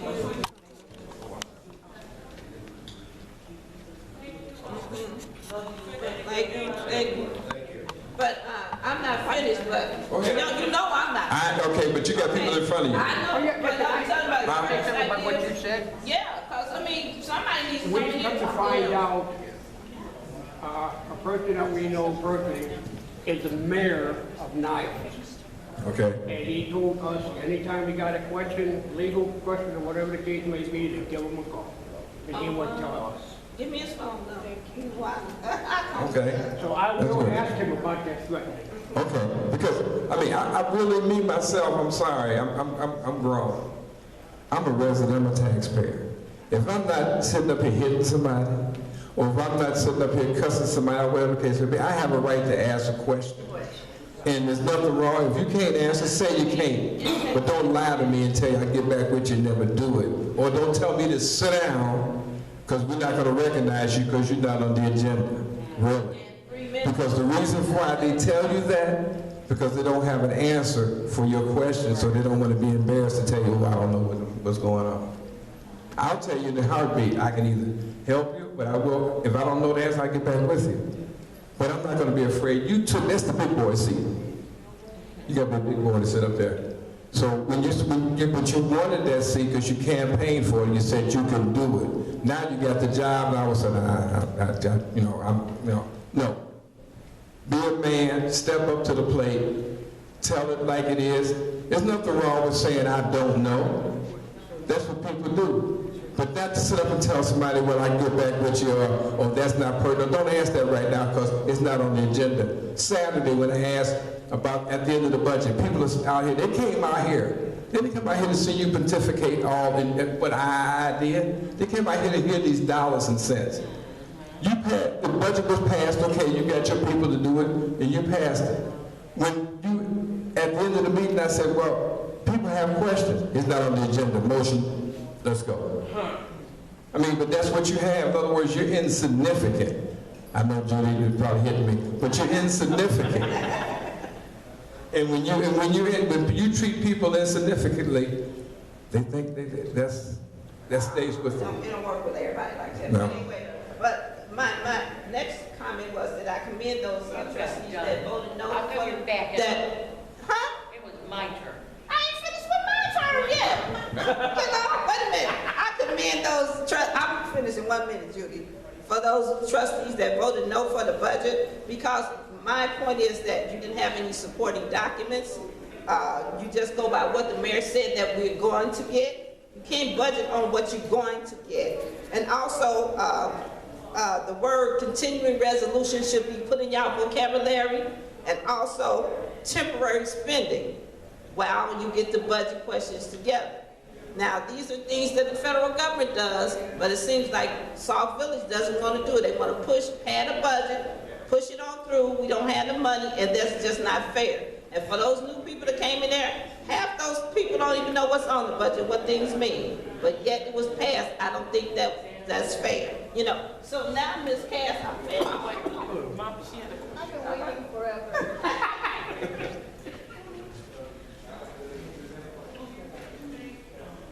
Hi, I think everybody knows me. My name is Sonona Ayers. I have one question. At these meetings, why do we not have the news people here? In the past, I've been here 31 years. In the past, there were always news people here. They would take pictures, they would take information, they would go into the newspaper.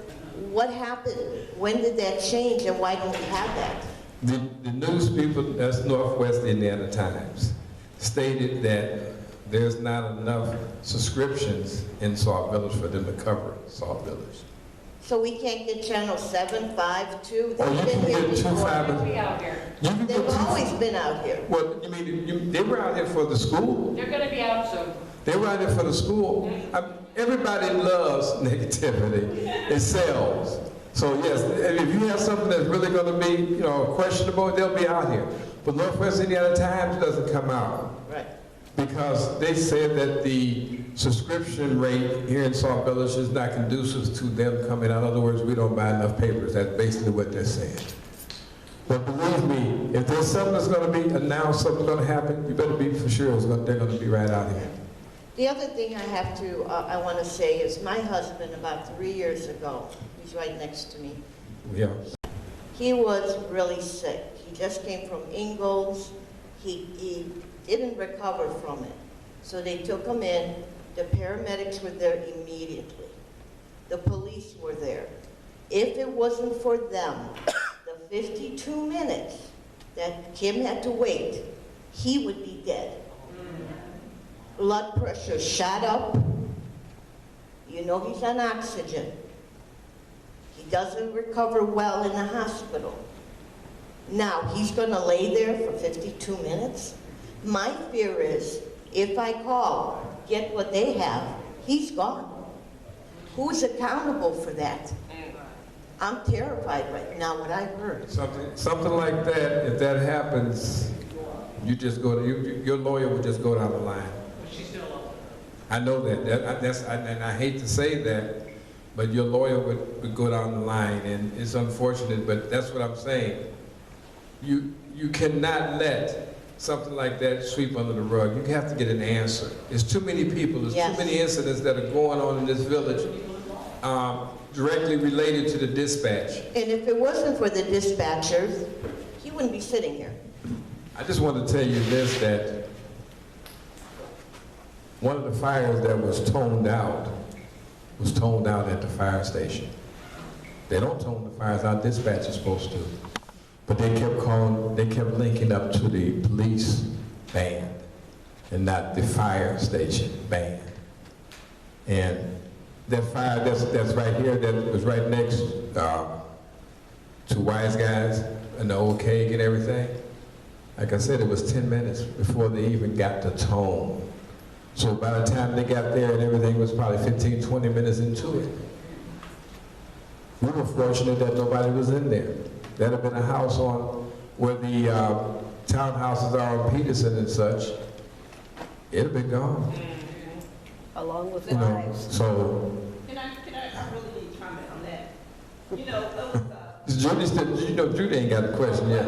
Well, go ahead. But it was a house fire on Strasburg last week, and it took the fire department like 40 minutes to get there. And then when they got there, they didn't even use the fire hydrant. And see, that's another issue that you need to bring up. You know, the fire hydrants. We don't know how many of those things that. Okay, well that's something, those questions like you're talking about should be those questions that we ask as a whole. Because, you know, you get them up here. They come up here every week. I'm sick because what I want to do is try to make questions and answers on all topics at all meetings. If you don't want nobody to ask a question, don't have a meeting. Don't have a meeting, but we're here to serve the people, not at our pleasure, but at yours. And if you come out to take the time to come out and hear us talk about, I'm going to do this and I've done that, at least you should be able to hear what it is that we have on our minds that we set up all week long. Wrote it down, thought about it, and to come out here, take my time out here, listen to you pontificate for the last 2 hours, and then I raise my hand, you tell me I can't talk. Now you see you went from 50 people, to 30, to 20, to just the elite 10, as I call them. And then when you get to the elite 10, you know they're not going to ask no questions for 2 reasons. One, they don't want to put them on the spot, and 2, they already know the answer. Judy.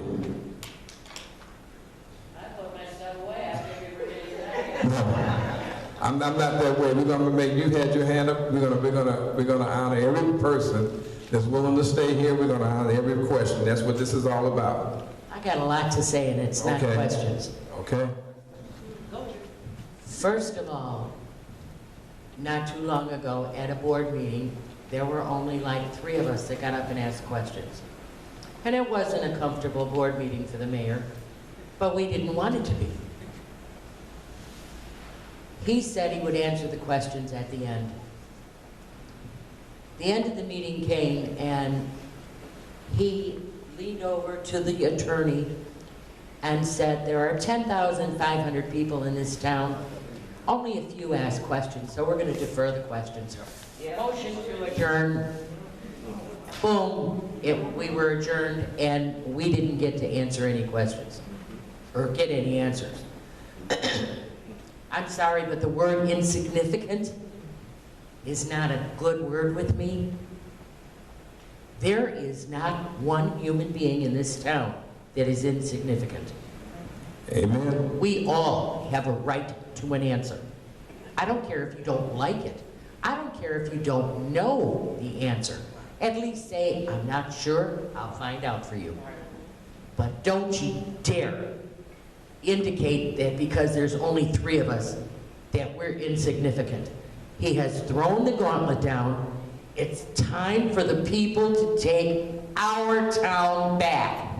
This is our town. We're the people.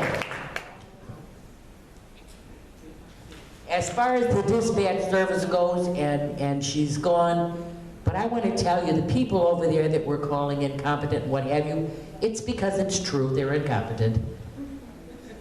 But they're not incompetent the way that sounds. Their employer brought them over here before they had proper training. Do you think calling Kurtz over here and asking him questions, he's going to admit that to us? This whole damn thing's been alive from the day one. This is a political move that's filling pockets. And the lawyer's a part of it. You're never ever going to be able to prove that. But it's the truth. And our dispatch service is only a small portion of what's going on. All of you don't know, but you will soon in the very near future. You're going to see the news, and you're going to see some action. But our mayor and our new administrator, our new safety director, whatever that shit is, he has been pushing around, sniffing around, poking around, talking to people, trying to get people to tell him things so that he can get rid of other people. He has got our police department so up in arms, the loyalty, the integrity that was there isn't there because he won't allow it. Let me tell you this, he doesn't know a damn thing about being a cop. Nothing at all. But now he has total access, and I mean total access, to the police department. If you're the police chief, he's got a key to your office. If you're the deputy chief, he's got a key to your office. What the hell is he going to do in there? What right does he have to be in there? He's going into records? Oh, wait a minute. Your kid's record may be in there, my sister's may be in there. It's none of his damn business. We didn't do a background check on him. If you volunteer for beautification committee right now, the first thing they're going to tell you is you're going to have to go to the police station and they're going to do a background check on you. Well, my answer to that is, like hell they are, because they didn't do one on him. And his assistant that's already here for twice a week, part-time for $2,300 a month. Twice a week. So that's 8 days a month, and he gets $2,300. Man, I'd give up nursing and everything for that kind of money. But that's what he's getting. And this man is being pushed and prodded by the mayor and Mr. McGrath, assistant mayor. We have to take our town back. The people have to stick together. The people have to show up at meetings.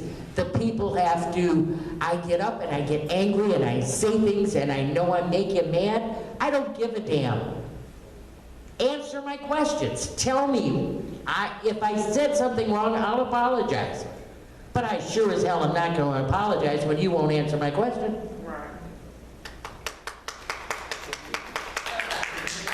And I wanted to tell you about Derek Burgess. Derek Burgess was on the Economic Development Committee. And he was doing fine.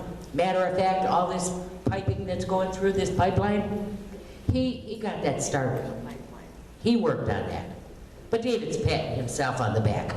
His Saturday morning meetings are all about I. See what I did? I'm moving Sauk Village further ahead. Derek is holding it back. Okay, economic development was snatched away from Derek because the mayor said he could do a better job himself. And those are his words. He could do it better. Well, guess what? The mayor's now paying somebody to do it. Okay? Then Derek had IGRC, which I was a member of that group. He helped a lot of people. Tax time, property tax time, he had people in here. They took your paperwork and they took care of it and got you a freeze. I was so thankful because I never realized how spoiled I was until I lost my husband. I didn't have to do any of that garbage. He did it all. I didn't know how. He saved me over $5,000 a year. Other people said the same thing to me, how thankful they were.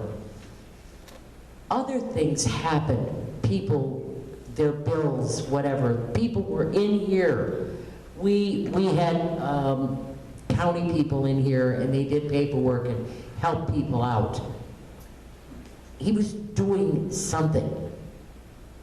Well, guess what? That was recently snatched away from him.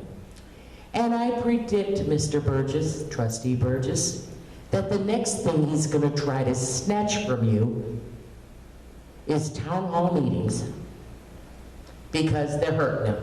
That'll never happen. As long as I'm trustee, you will always have town hall meetings where people can express their opinions. If they try to do that, you haven't seen news yet.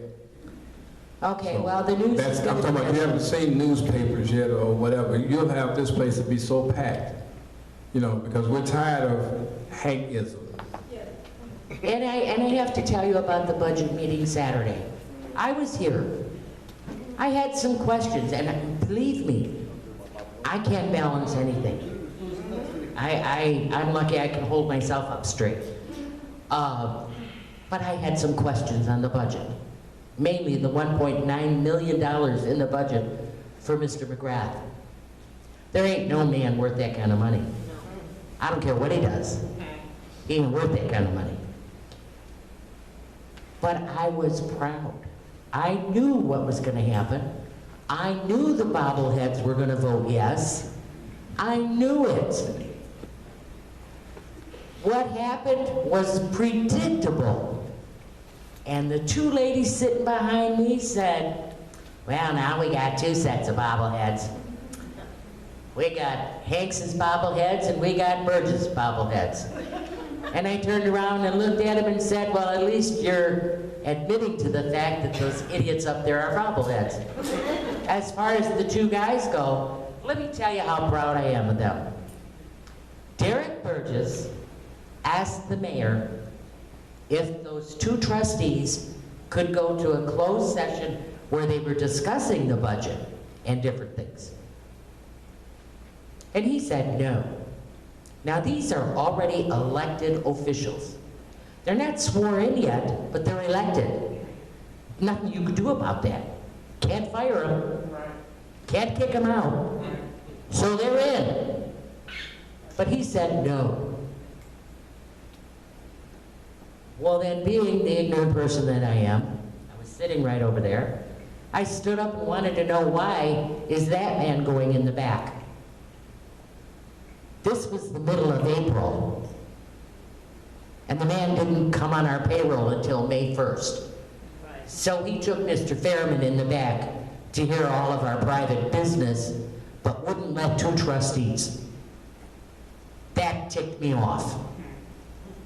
Who the hell did he think he was that he could make that decision, take somebody off the street in the back, but two elected officials can't go in the back?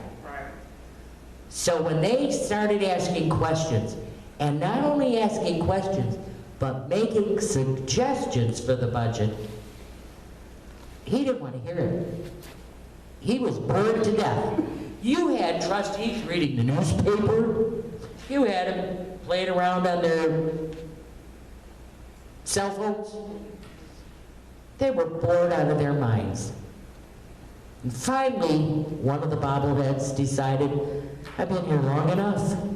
Let's take a vote. If we're gonna pass it, we're gonna pass it. If we're not gonna pass it, well then we gotta come back. So they ran it through the vote. It was 3-3. Well, then David smiles and says, I vote yes. Motion carried. And I thought, you idiot, you think you got away with something? They just put you behind the 8 ball. Because not many months ago, when a resident got up and asked questions and was upset about finances, he became angry and said, don't blame me. Blame these trustees. They passed the budget. So now he passed the budget. And this budget isn't gonna cut it. We're going under. He can't possibly make it. And the trouble that he's causing at the police station is going to cause more lawsuits.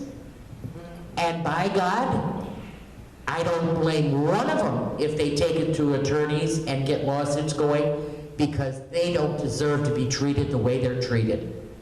And he has no right to send Fairman over there to cause the trouble that he's causing. They're trying everything in their power to find whatever they can to get rid of Becky.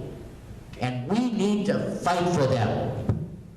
They're our police department, not his. He doesn't live in this town. He couldn't find his way from here to 394 without one of those things in your GPS.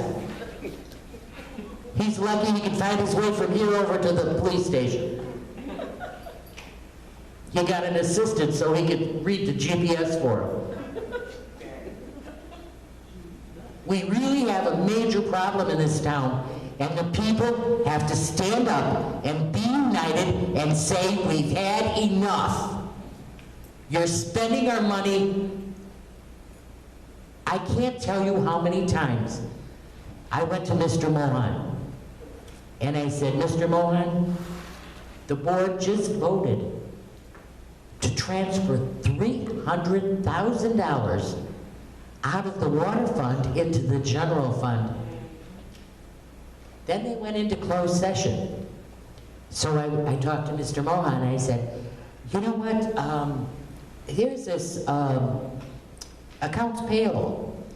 And I'm reading accounts payable, and I told you I can't balance anything, but I can read. Lord have mercy, they paid Tim Olivas for a lawsuit. Oh, Jesus, they paid Becky for the lawsuit. Whoa, they paid the lawyer. Wow, where'd all this money come from? I wonder. Mr. Mohan, they just voted today, right now, to transfer $300,000 from water into the general fund. He said yes. I said, well, is that money already transferred and being used? Oh yes, I had to pay payroll, I had to pay bills. So my question, or my statement to you is how severe these things have gotten. He himself has made decisions. He put them in place. The law says you can't do this without the approval of the board. Is he so sure of his bobbleheads that he would do that and not fear? What if they all said no? Now what the hell are you going to do? You just spent the money. Well, you gotta go too. You know, I listened to Larry Stewart say we need to get rid of him, you need to get rid of him, and I'm sorry. I went through this with the P.L.A.N group, and I'm still with the P.L.A.N group, and I will fight David as much as I did Towers. But I will tell you this, you cannot get rid of him. You can impeach a president. You can get rid of a lot of people, but you cannot get rid of a mayor. I'm talking about Mohan. You're talking about Mohan. We talking about Mohan. Mohan's doing what he's told to do. You can go on too. And Cindy. I think she meant that the mayor. Mohan didn't arbitrarily do that on his own. He was told to do it. He was told. They have already been told that there is a new law. They have got to start putting some money into the police pension fund, or they're going to be fined. And the fine is in the millions. And depending on what community and how much you're behind, it could be billions. They are behind multiple millions of dollars. It's not just the Hanks regime, it's prior to that and prior to that. The police officers give part of their pay for the pension, but the village has not been meeting it for years. This was brought up to David Hanks. He said what he was going to do. When I asked about it on this budget, Mohan said no. No money has gone to the pension. You're throwing people out on their ears. Tim Olivas had enough years for almost 2 pensions. So you know he's taking his pension. Becky's only got to wait a short while. I think she's got only 2 years. She's old enough to retire. I mean, she's got enough time to retire, but she's not old enough. So in a short period of time, when she's old enough, she wants her pension. Where the hell are they going to get all this money when they keep shoving these people out? They paid into it. They're entitled to it. But they're not interested in putting a penny back there. We need to stop him now. We need to know why didn't Fairman and his buddy, the assistant, get a background check like everybody else in this town. I don't care who you work for. When you come into Sauk Village, you work in Sauk Village, you get a background check. Kurtz checked out his people when he hired them in Cal Park. We don't know what it said. We don't even know that he did it. We're just going to take his word for it? We don't know him. The mayor lied to us. I only want this approved to have it on the books just in case. A week later, we had an administrator and the safety guy, which is all the lawyer's suggestion. And the lawyers found these people. The lawyers found Kurtz. The lawyers found Fairman. Asked Fairman, how did you find Sauk Village? I mean, nobody knows about Sauk Village. Mr. McGrath and your mayor found me. He has a shady past. But nobody wants to do a background check. I had a Chicago police officer, retired Chicago police officer, say they're surprised that we hired this man.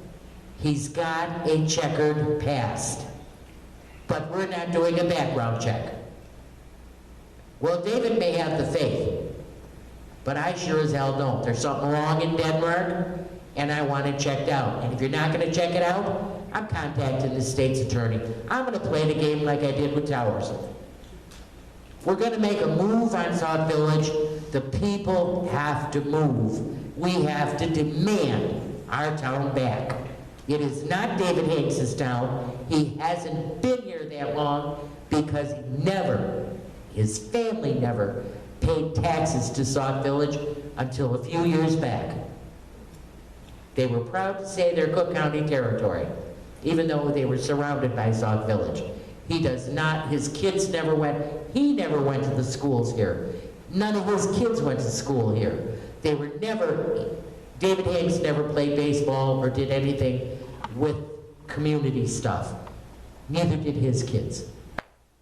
So don't talk about how dedicated you are to Sauk Village, because you don't stab dedication in the back.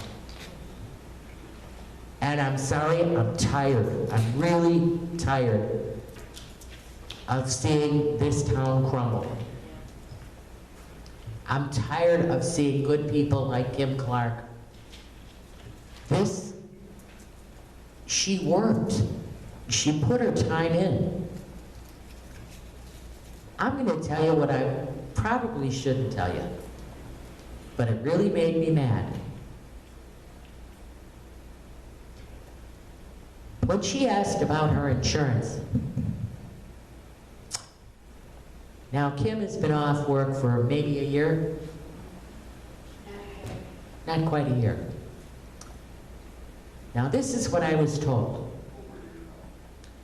When she asked about her insurance, and I thought we were supposed to get the extra 90 days, she was told, well, the mayor said you've had a free year so far, how much more do you want? Now, you know what? Somebody needs to slap the hell out of him. I think that's cruel and unjust, and there's no way in hell that she should have to beg for what belongs to her. We need to stop him. We need to stop Mr. McGrath. We need to stop Mr. Fairman, who thinks he's running this town now and telling every department what to do and how to do it, and he knows nothing about any of them.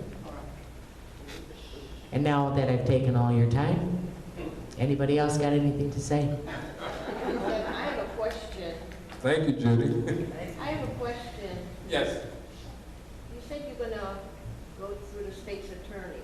Yeah. What can she do for us? You know, the state's attorney and I don't get along well. She referred to us as insignificant. And every time I see her, I introduce myself. You remember me, don't you? I'm insignificant Judy from Sauk Village. You remember us? All those insignificant people you didn't want to call in your office anymore. But, you know, when you call there, you don't get her, thank God. You talk to some very intelligent people. They could tell you what's right and what's wrong. I mean, we know it's wrong, but we don't have it up here as to, how can I say this? You got a lawyer sitting up there who's whispering into the mayor's ear, and he believes everything he says. That lawyer lies. We've caught him in numerous lies. He lies. He might be a nice guy, but he's a liar. You can find out a lot from the state's attorney, and we used it for towers. We created a lot of hell, which is exactly what we wanted to do. And I will tell you this, that I am working with others, and we are going to be seen. We are going to be heard. And we will be coming to you for assistance, and you'll know what I'm talking about when it happens. Anybody else have any other questions? Oh, okay. I got a quick comment, I gotta go anyway. My comment is that I think at this point in the Sauk Village history, that residents are seeing that we can work together. There's a lot of camaraderie between us. And I do believe that now that things like the imbalanced budget and people being dictators and all that sort of stuff, that we can actually work for the best interest of us. What I think has happened in the past is that the mayor and the trustees believed that that was their threshold, their throne. Now we come back and tell them that you work for us. And if you don't want to work for us, you need to be fined that 2 to 4 years. So I'm saying that we're working together now. And if you got some friends, come over there and listen to what we got to say. If they're using our money, let's tell them what we want done. There you go, and that's really good. Yes, sir, Mr. Brown. Yeah, I was, kind of what Bernice was saying, that I'm trying to figure out if there's some way to where we can push, the residents' agenda, maybe use social media to say, we'd like to see this happen, and bring those things before the board for a vote, and let the board, it might not pass because we know the situation, but let them have to sit on those votes of things that. In other words, you want to hold the board accountable. Right. But we want to, like Ms. Bernice said, that the board is making decisions on how they want to run things, and it's Sauk Village, it's our town. Absolutely. Residents. And we want, there's maybe things that we want to see. And that's why I said you come to the meetings. I'm going to try to put in some type of ordinance or resolution or whatever.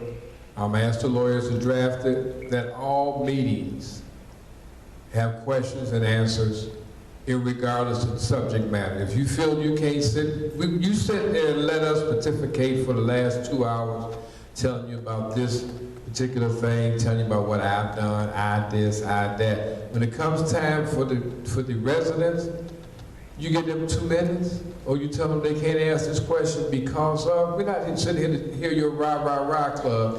We're sitting here because we have issues that we want to bring up. I'm tired of people where my hours are from. You here. You don't have to make an appointment. You're here. And that's what, and you need to hold somebody's foot to the fire, you ask them in front of other people. And that's a perfect place to start as far as the questions, because let the board vote and let them vote that they. And thank you. Let them put each one. They don't want to hear from us. Put each one accountable. You put them in office. Now you see how they feel about you as a resident. And I have one more point. More point, and then I'm done. When we had that dinner last Tuesday to celebrate the inauguration. Inauguration, yes.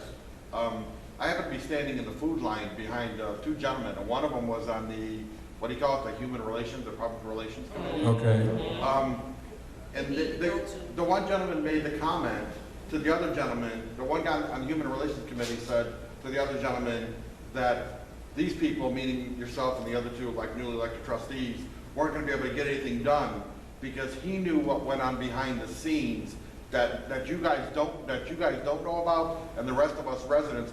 I was angry, and at the same time saying, finally, they admitted it. Right. But that's stuff that we don't know about, that somebody who's just some kind of commissioner on a committee, who first off gets on Facebook, and he's human relations or public relations, they're supposed to work with diversity. Now, diversity means diversity of ideas as well. Absolutely. It doesn't just mean races and religions and things like that. Right. And these are the people that attack other people that have different opinions.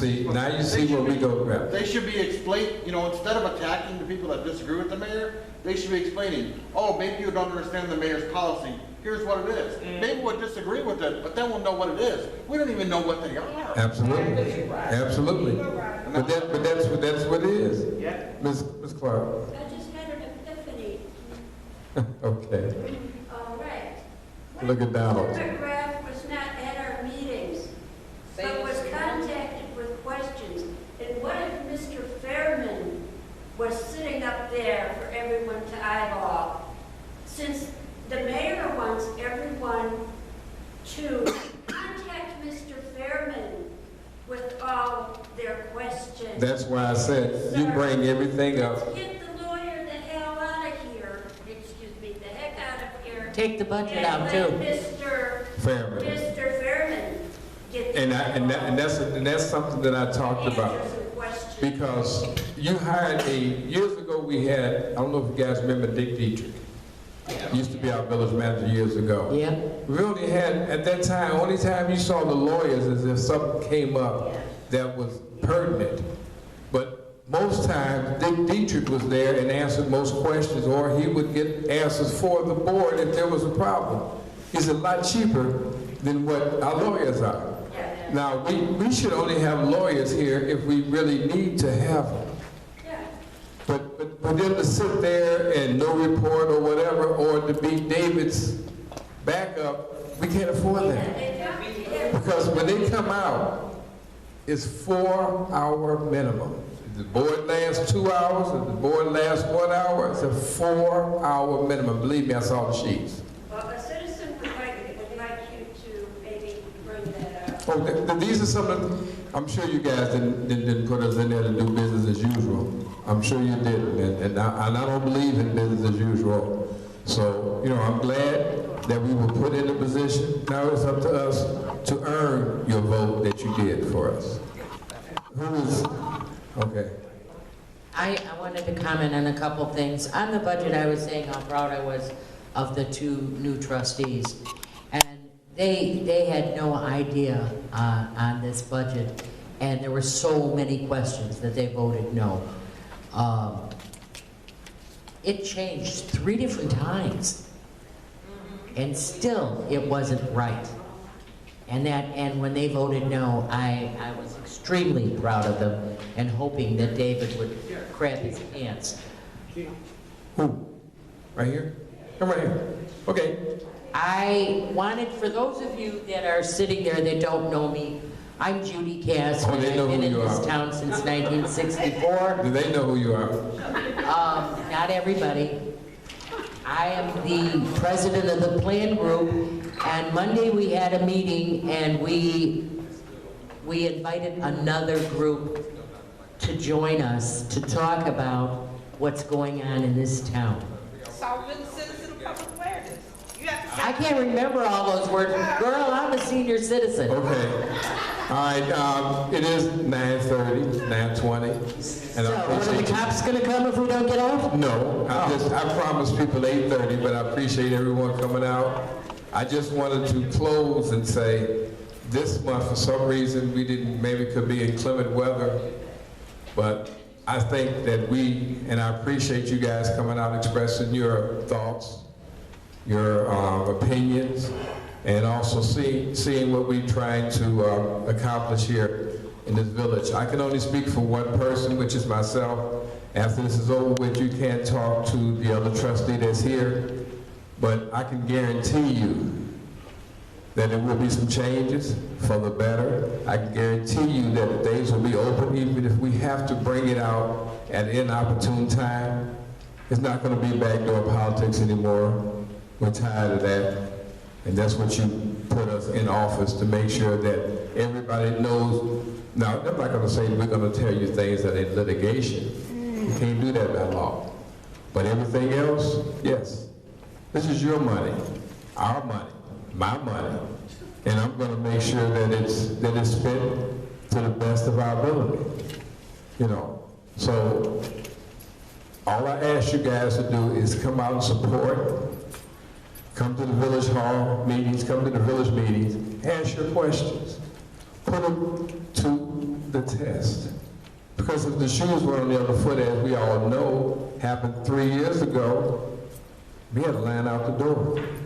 Now, you can't even get a line in here because he tells you, sit down, you got 3 minutes, I want to hear, I get back with you. Don't go back and forth.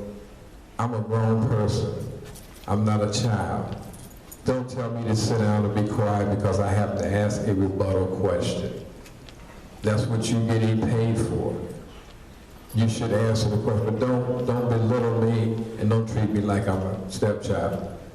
So that's all I'm saying, and we will continue. Someone said that we may not have town hall meetings. The only way we won't have a town hall meeting, we don't have a town hall. We can call it other meetings, but we will have meetings. Don't we still own this building? Yes. Yes, we still own this building. We still have a 20-year bond. It was about 15 now. But anyway, in closing, tell your neighbors, come out. You came out when it came time to vote. Now you have more representation. Put their foot to the fire. We will as your trustees, but we need your help too. And you can see some of the things that we're going in, some of the directions that we're going in. And hopefully, we're asking that you be part of it. That's all we're asking. And I can see that you will be. Tell your neighbors and friends. And again, thank you very much. And I'm sorry that we went over a little bit, but it happens. And because we had a spirited meeting tonight. Thank you very much for coming out.